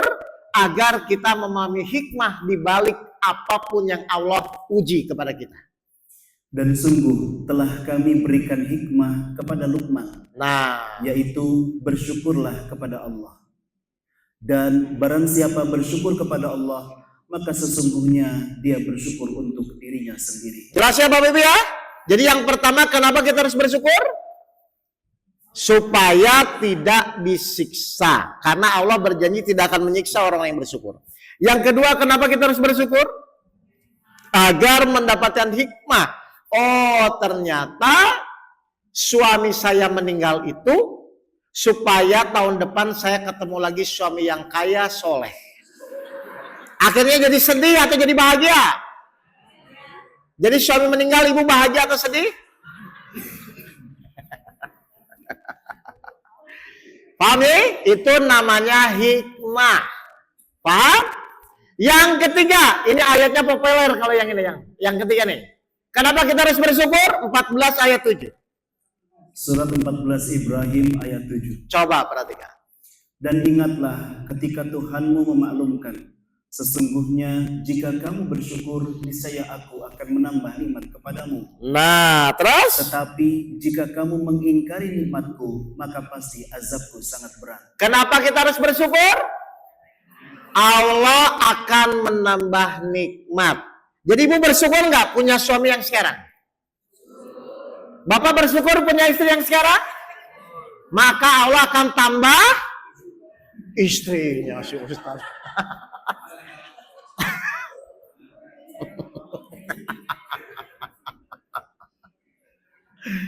Paham ini Bapak Ibu?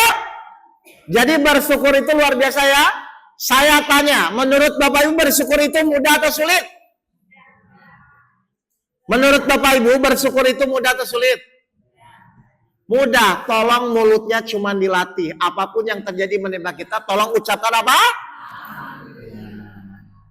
Cucunya mecahin TV.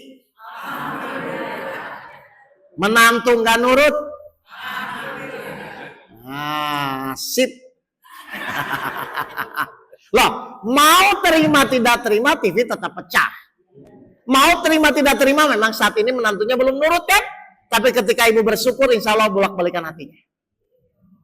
Padahal mohon maaf ya, menurut ibu bapak, menurut bapak ibu ya, kira-kira lebih baik bersyukur atau mengeluh? Lah itu tahu. Saya tuh heran ya, bapak itu sudah tahu tapi kok nggak dilakukan gitu loh. Ya, coba latihan ya, dilatih ya. Dan bapak ibu lihat akan jadi bahagia nanti otomatis kok. Bisa ya? Bisa lah. Latihan ya. Baik. Sekarang baru kita latihan caranya bagaimana agar bisa praktek. Kan begitu ya? Ini prakteknya sederhana kok. Baik, tadi saya ulang. Berarti kita bersyukur itu, berterima kasih itu setelah diberi atau sebelum diberi?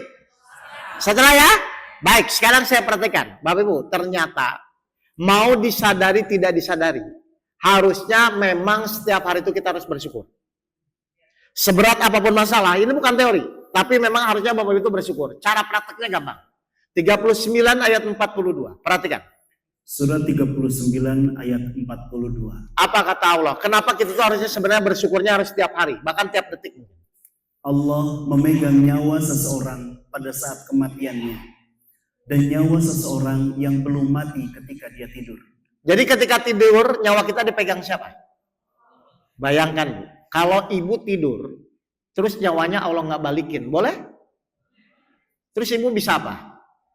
Nah, berarti kalau cuman masalah suami pelit, masalah anak nakal, ringan nggak?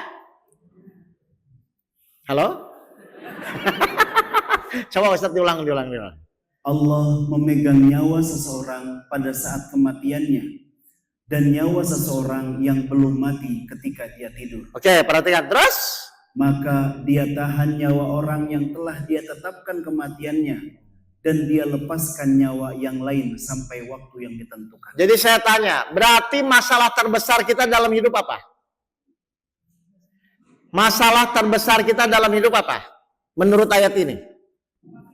Kematian. Berarti ada nggak masalah yang lebih besar dari kematian? Ibu sekarang pusing punya masalah, bapak pusing punya masalah. Kalau besok nggak hidup, selesai nggak itu masalah? Nah kan itu kan. Berarti ketika sekarang kalau cuma ibu diuji oleh suami, oleh anak, oleh ekonomi, harusnya ringan atau berat? Iya kan? Karena tetap nikmat hidup lebih besar dari masalah yang bapak ibu hadapi. Misalnya mohon maaf ya, kan suami itu pilihannya cuma dua bu kalau hilang. Diambil Allah atau diambil orang. Iya kan? Kira-kira ringan atau berat?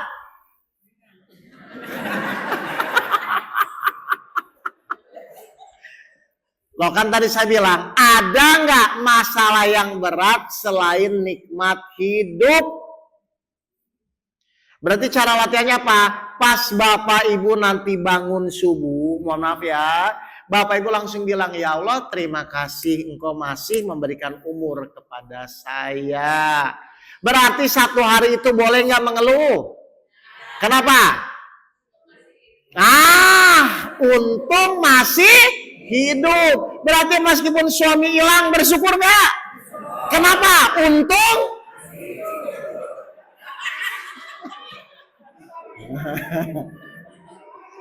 Pilih mana? Suami hilang meninggal atau suami hilang tetap hidup?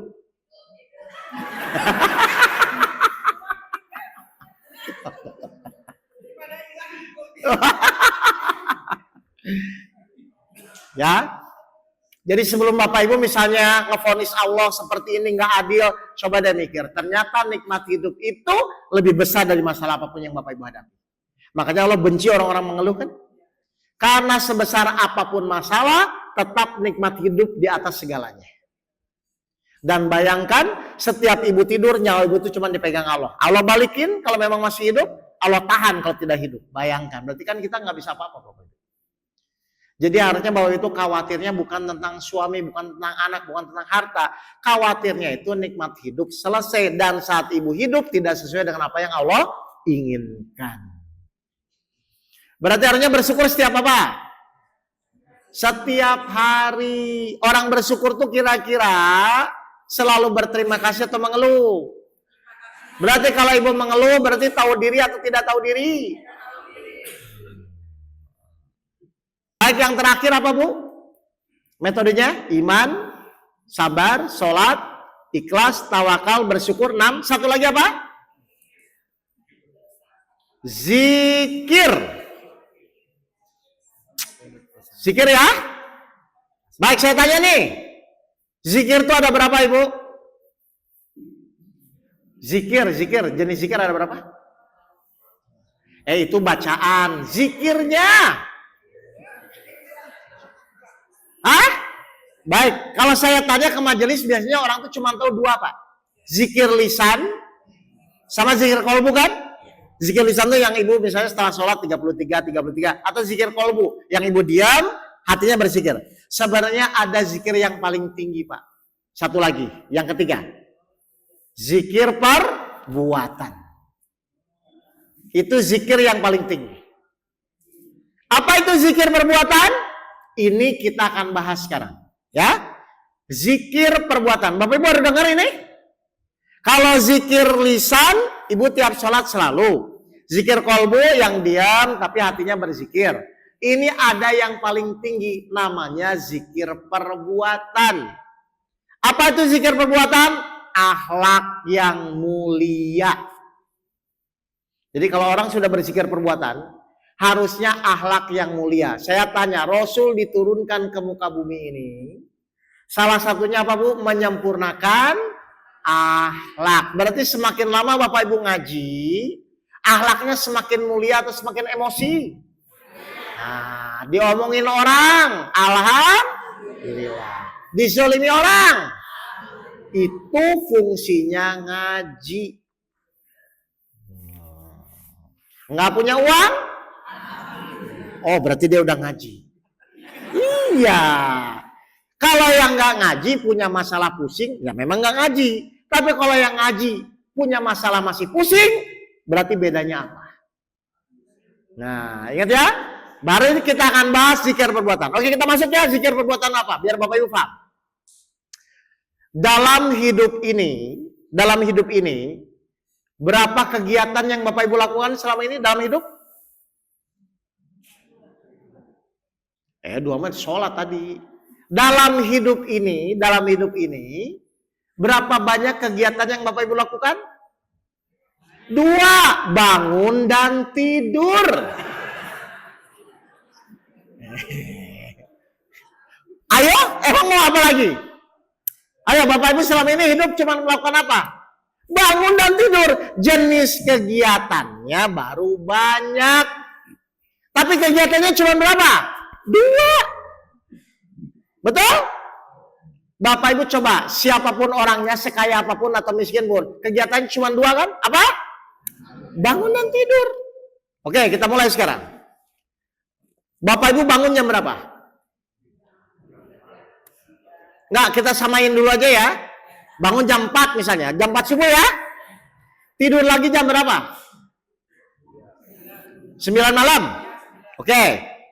Jam 4 subuh sampai jam 9 malam ya. Ini bangun. Berarti tidur Ibu jam 9 malam sampai jam 4 subuh. Yang akan kita bahas, yang bangun atau yang tidur? Ngapain bahas orang tidur? Baik ya, ini kan kita mau praktek zikir perbuatan ini. Berarti saya akan bahas mulai Bapak Ibu bangun jam 4 subuh sampai nanti tidur lagi jam 9 malam. Kita akan bahas ini. Saya tanya nih sekarang. Pas bangun tidur, zikir apa yang Ibu lakukan kepada Allah? Kenapa alhamdulillah? Nah, maka zikir perbuatan Ibu pas Bapak Ibu bangun adalah bersyukur. Terima kasih ya Allah, Engkau hari ini tetap membuat saya hidup. Berarti kalau Ibu bersyukur itu harusnya boleh nggak mengeluh nanti hari itu? Kenapa? Karena Allah sudah memberikan nikmat yang terbesar, namanya nikmat hidup. Berarti apapun yang terjadi nanti siang, sore, malam, Ibu selalu ucapkan apa? Alhamdulillah. Itu namanya zikir perbuatan. Setelah bersyukur Allah ngasih nikmat hidup, Ibu punya keinginan nggak nanti? Yang nganterin anak, betul? Yang kerja, yang usaha, kan begitu kan? Kira-kira keinginan ini harus lurus. Berarti Ibu zikir apa? Ikhlas. Apapun yang Bapak Ibu lakukan, kegiatan apapun yang nanti Bapak Ibu lakukan, Ibu harus niatkan semua karena Allah. Itu namanya zikir perbuatan. Kira-kira orang ikhlas itu pamrih atau tidak? Kecewa atau menerima? Berarti satu hari itu Ibu belajar meningkatkan keikhlasan. Misalnya, Ibu buat nasi goreng nih, buat sarapan suaminya, sama anaknya mau ke sekolah. Setelah dibuat, setelah capek, tiba-tiba suaminya bilang, "Ma, papa sarapan di kantor." Ibu emosi atau Ibu ikhlas?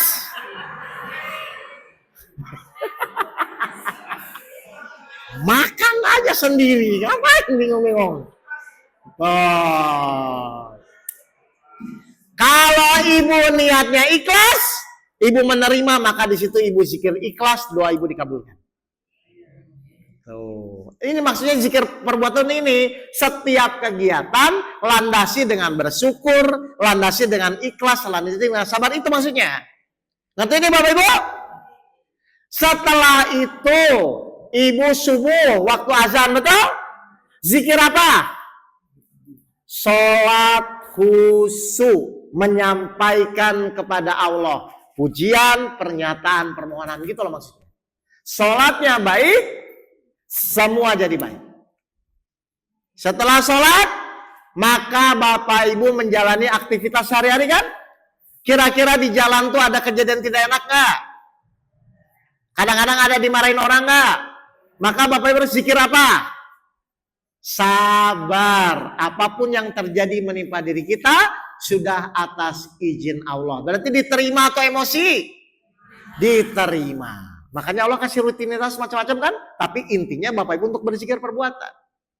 Ya.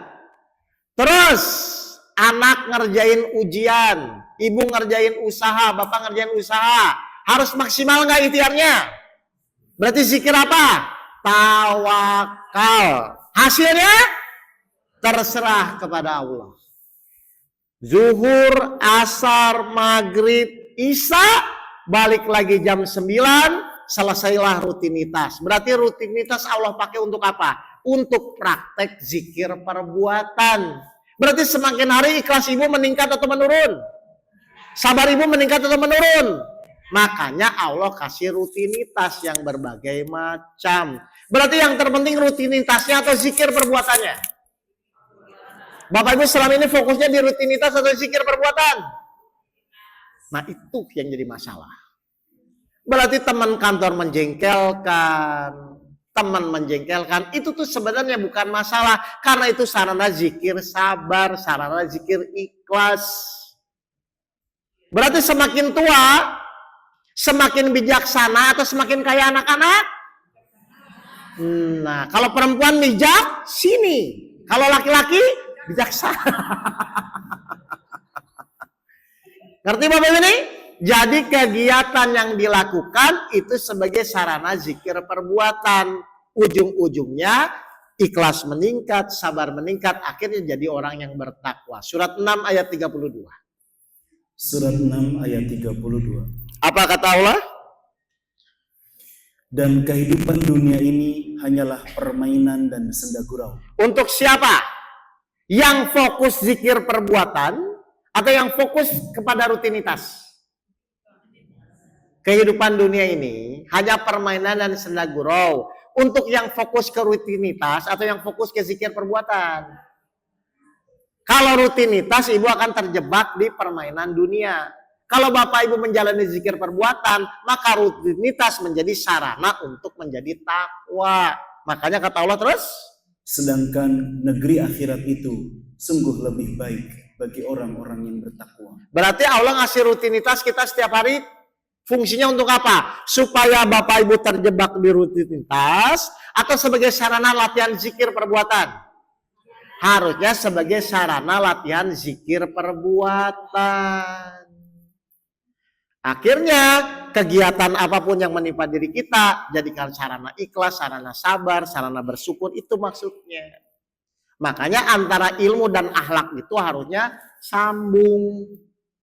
Semakin lama Bapak Ibu ngaji, akhlaknya harusnya semakin baik, semakin mulia. Misalnya dapat masalah nih Ibu, ya dimaki-maki orang atau dimaki-maki saudaranya. Alhamdulillah ya Allah. Suaminya kan kaget. Loh, Mah, kenapa? Kesurupan apa? Enggak, habis ngaji di Darul Mukamah. Belajar ilmu kehidupan. Kaget nanti suaminya. Akhirnya suaminya ikut ngaji. Ini kan yang terjadi apa? Kamu ngaji tetap aja mengeluh. Wah, jadi repot nantinya. Jelas nih Bapak Ibu semua? Jadi mulai paham ini zikir perbuatan apa? Akhlak yang mulia. Sarananya apa? Kegiatan rutin kita setiap hari. Pasti di antara 7 ini pasti Bapak Ibu bersinggungan. Kadang-kadang latihan ikhlas, kadang-kadang latihan sabar, kadang-kadang latihan bersyukur. Cuman selama ini kita nggak menyadari gitu loh Bapak Ibu. Paham ini Bapak Ibu? Ngerti? Baik, berarti tinggal apa kalau sudah dapat teori? Praktek. Kira-kira rutinitasnya ada yang bisa buat latihan? Ada. Baik, silakan. Saya mau bertanya Ustaz. Silakan. Dan saudara-saudara kita di Palestina itu Ustaz ya. Oh ya. Subhanallah ya. Dengan kesabaran mereka dengan segala macam yang sudah maksimal. Tapi kalau kita pikiran kita manusia, ke Allah kapan ya menolongnya gitu. Sedangkan yang jauh itu mereka beribadah seperti apa ya? Itu hikmahnya apa ya? Surat 20 Surat 20 ya. Ayat 129. Untuk Palestina itu bagaimana sih kok Allah tetap membiarkan begitu ya Bu ya? Ya. Surat 20 Toha ayat 129. Ini kata Allah Bu. Dan kalau tidak ada suatu ketetapan terdahulu dari Tuhanmu. Kalau tidak ada ketetapan terdahulu dari Tuhanmu. Memang Palestina Israel itu akan seperti itu. Sampai nanti akhir zaman Imam Mahdi turun Bu. Kalau Israel sekarang nggak ada. Surat 20, 129. Saya mau menjelaskan dulu ini ya. Saya tanya dulu. Ayat-ayat Al-Quran itu bicara masa lalu, saat ini, dan yang akan datang. Paham ini Ibu, Bapak Ibu? Sekarang saya tanya, Dajjal itu pasti turun nggak? Kenapa? Ketetapan yang terdahulu, Ibu mau doa merong-rong tidak turun pun pasti turun. Karena itu sudah ketetapan. Palestina, Israel itu ketetapan yang terdahulu atau bukan? Ketetapan. Jadi kita mau seperti apapun, tetap akan begitu. Sekali lagi Ustaz Anas.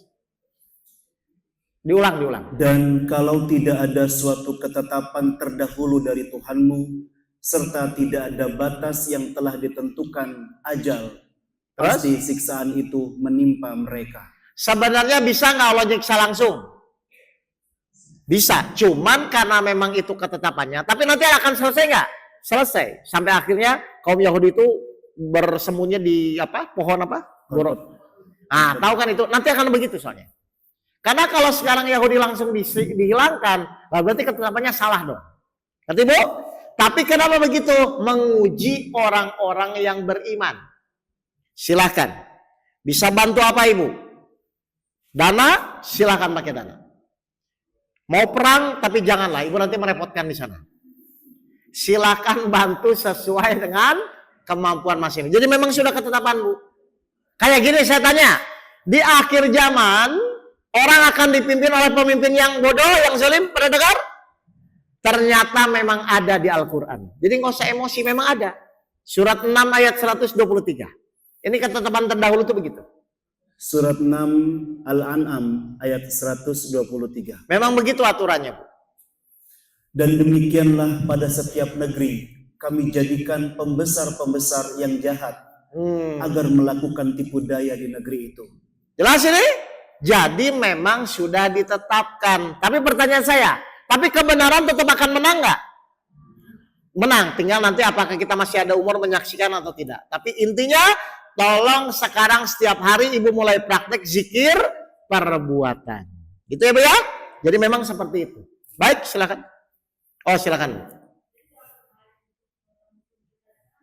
Bantu semampu yang Ibu bisa bantu. Ibu bisa bantunya lewat apa? Doa, doakan. Lewat apa? Misalnya ada, kan sering banyak ustadz-ustadz dari Palestina ya? Ya dana, silakan bantu lewat dana. Ya, tapi kalau perang janganlah, Ibu nanti merepotkan di sana. Berdoa saja. Enggak, sesuai kemampuan. Ibu tahu sesuai kemampuan? Ya. Ya. Coba mikir. Fokus. Saya. Untuk berdoa.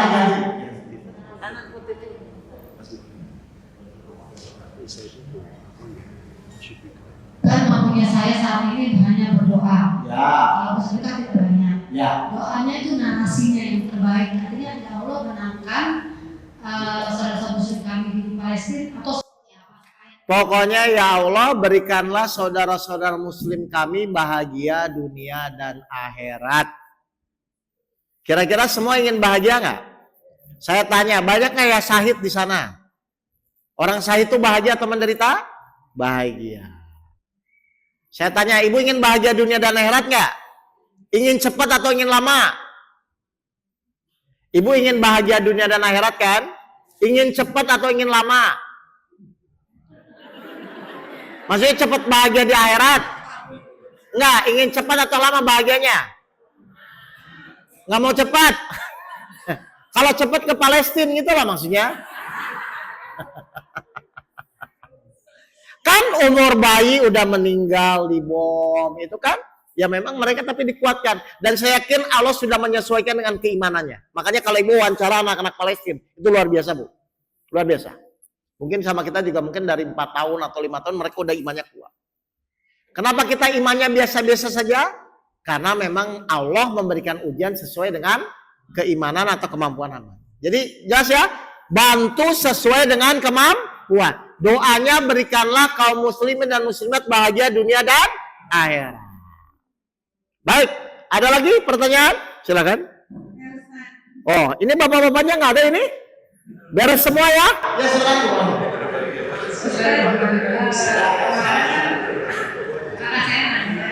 Ya. Ya udah ngerti arti bacaan sholat, ya. Kita terjemahnya dia ngerti. Tapi kenapa dia belum bisa khusyuk? Dia masih kalau sholat masih, aduh tadi ini gimana ya? Gitu. Terus kata saya, so tahu jawabnya. Mungkin masih banyak dosa. Oh, gini. Gak apa-apa, benar. Gini. Oke, saya tanya dulu ya. Khusyuk dan tidak khusyuk itu urusan siapa? Berarti tugas kita hanya ikhtiar kan bu? Apa ikhtiar supaya khusyuk? Kata kuncinya cuma 2. Tumaninah. Ingat bu ya. Jangan tergesa-gesa. Sama munculkan rasa yang tadi. Udah, kita lakukan itu aja. Nanti ketika kita bersungguh-sungguh, baru nanti Allah turunkan khusyuk bu. Kalau tergesa-gesa, udah nggak akan khusyuk. Tergesa-gesa ya. Makanya tadi saya bilang, Allahu Akbar, tenang, munculkan rasa, baru baca Bismillahirrahmanirrahim. Jadi tidak boleh tergesa-gesa. Jadi tugas kita ikhtiar di situ saja. Ketika Bapak Ibu mulai tumanina dan memunculkan rasa, nanti baru Allah turunkan rasa khusyuk. Nggak usah mikir khusyuk tidak khusyuk. Pokoknya dari awal, ya Allah saya ingin sholat sebaik mungkin. Ingat kata kuncinya 2, tumanina dan memunculkan rasa. Tumanina untuk ngatur jasmaniahnya, rasa untuk mengatur ruhaniahnya. Itu simpel. Udah, dosa mah semua orang juga punya dosa. Jangan nanti saya berdosa, saya takutnya jadi nggak mohon. Jangan. Pokoknya Allah tetap maha kasih sayang. Harusnya pertanyaannya gini, bagaimana agar dosa saya bisa dihapuskan? Surat 8 ayat 29.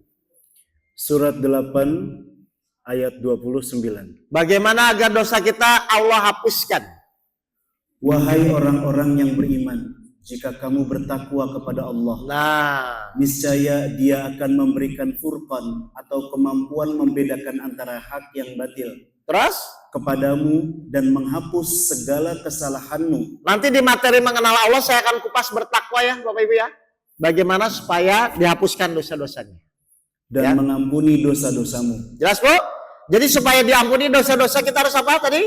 Bertakwa. Nanti saya akan kupas. Mohon maaf. Selama ini tuh ibu diajari disuruh bertakwa atau diajari cara bertakwa? Lo pernah nggak nanya caranya bagaimana? Nah itu nanti kita kupas di workshop yang kedua. Jelas ya ibu-ibu ya? Jadi kita akan bahas nanti di mengenal itu cara bertakwa. Bukan cuma disuruh bertakwa. Kayak misalnya, selama ini Bapak Ibu itu disuruh sabar atau diajarkan caranya sabar? Harusnya Ibu tanya gimana caranya. Saya bukan orang sabar, jadi sabar. Kan harusnya begitu. Jelas ya Bapak Ibu ya? Jadi yang saya ajarkan nanti caranya. Silakan. Ada lagi? Wah. Oh Bapak. Alhamdulillah. Muncul.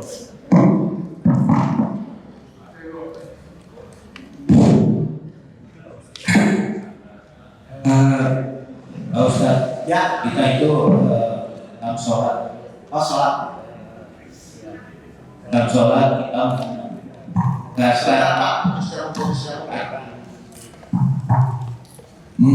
mendengarkan ucapan sholat kita itu melalui batin atau batu. Ya. Gitu.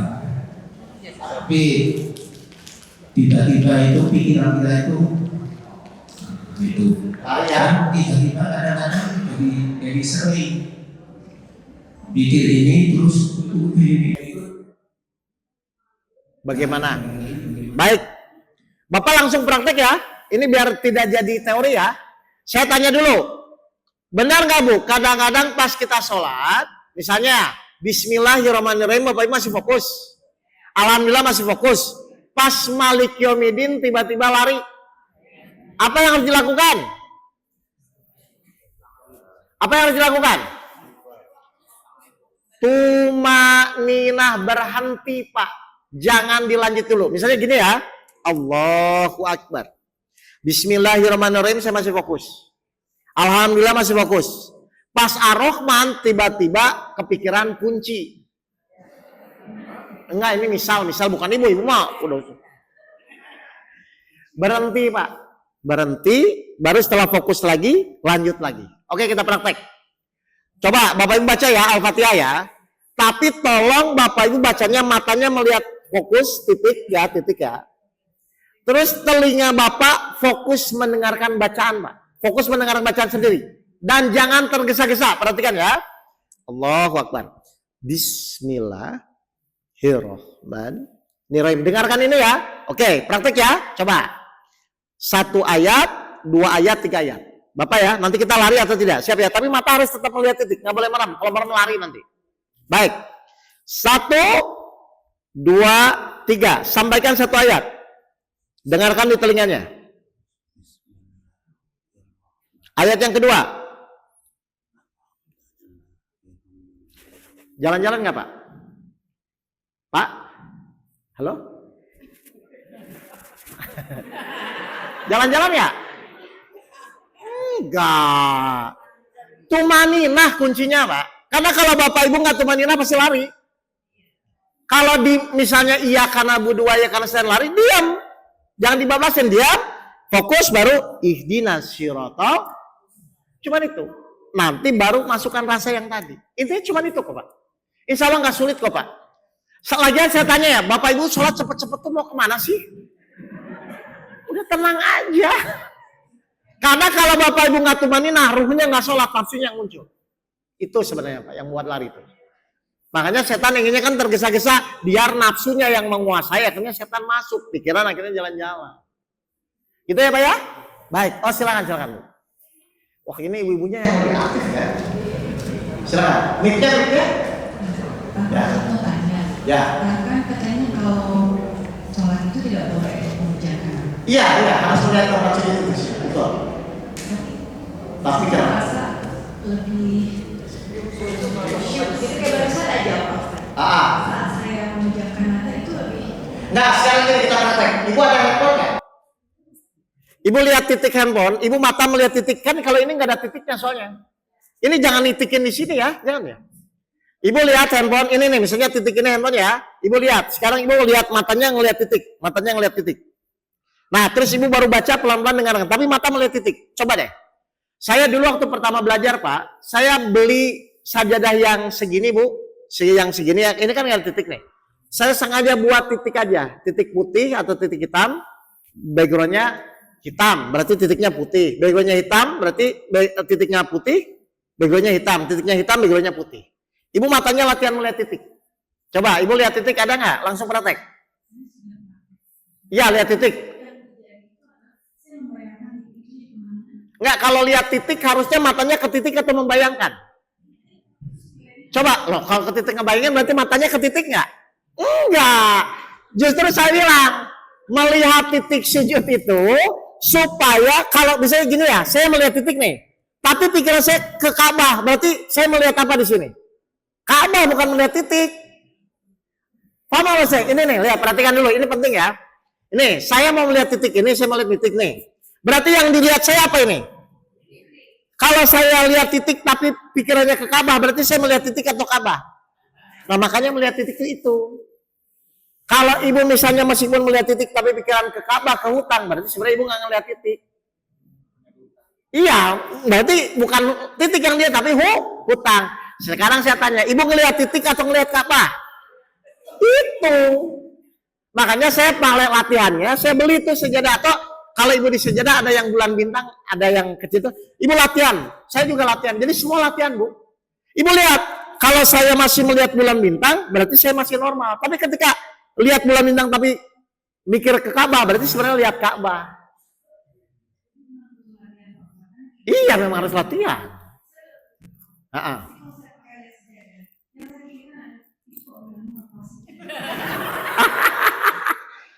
Oke, nggak apa-apa. Nggak, tapi lihat latihannya, lihat titik ya. Coba sekarang, mana handphone kameranya, lihat titik. Nggak, kita langsung latihan. Oke, Ibu lihat. Berapa menit Ibu tahan ya, nanti saya akan jelaskan. Coba, Ibu lihat apa itu? Titik, benar. Sekarang tetap lihat titik. Sekarang tambah baca satu ayat. Bismillahirrahmanirrahim. Tapi itu harus lihat titik ya, harus lihat titik. Coba, silakan. Nah, iya kan? Tuh, kan bisa langsung. Memang harus latihan.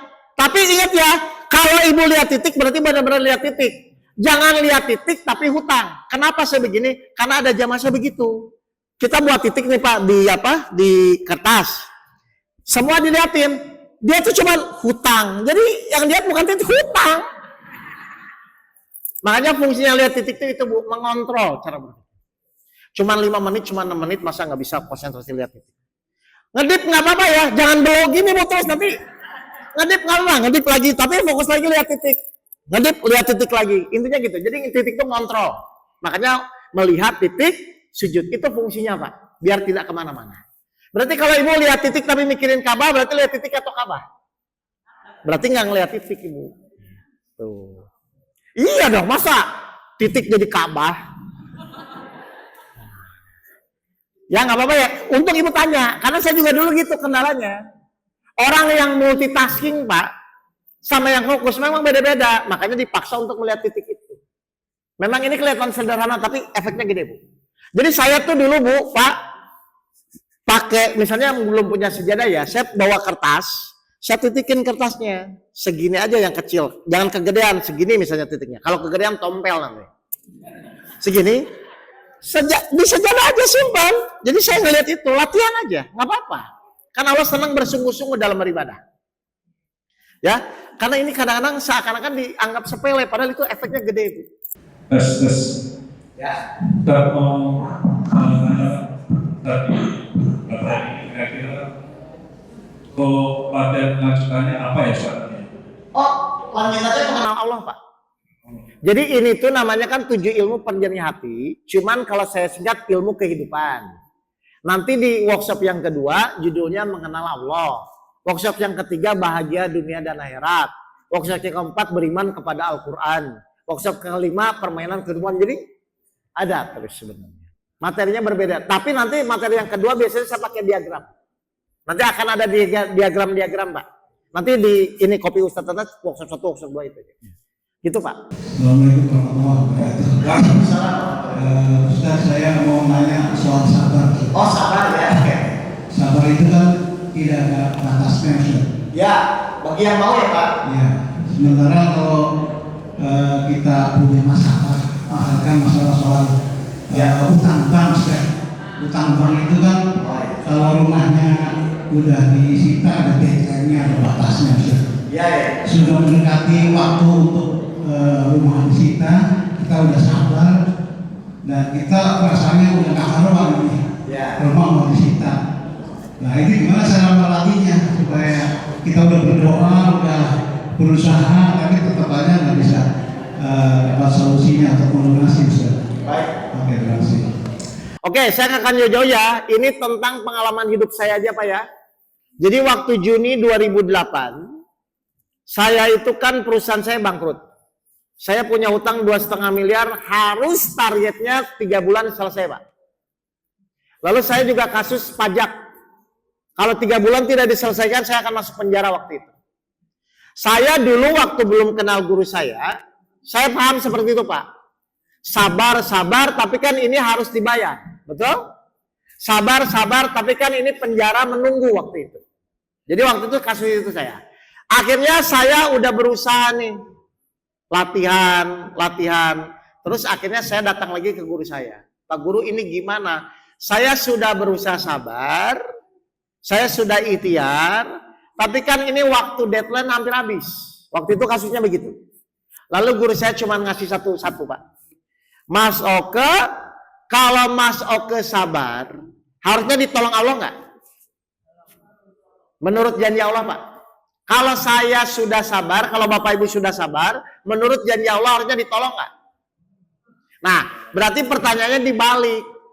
Cirinya kita sudah sabar itu apa? Kan begitu harusnya. Betul? Ternyata cirinya itu satu. Sudah tidak menganggap masalah itu masalah. Paham nggak nih Pak? Misalnya, kan ada orang maki-maki ke saya karena nagih hutang, wajar dong. Awalnya saya anggap masalah atau sarana sabar? Awalnya, saya anggap masalah dimaki-maki Pak, saya sakit hati. Kalau seperti itu Allah nggak ngasih pertolongan, akhirnya saya latih. Pas dia maki-maki, meskipun susah, saya bilang, ya Allah, saya terima atas izinmu. Saya terima atas izinmu. Akhirnya, bukan saya senang dimaki-maki ya.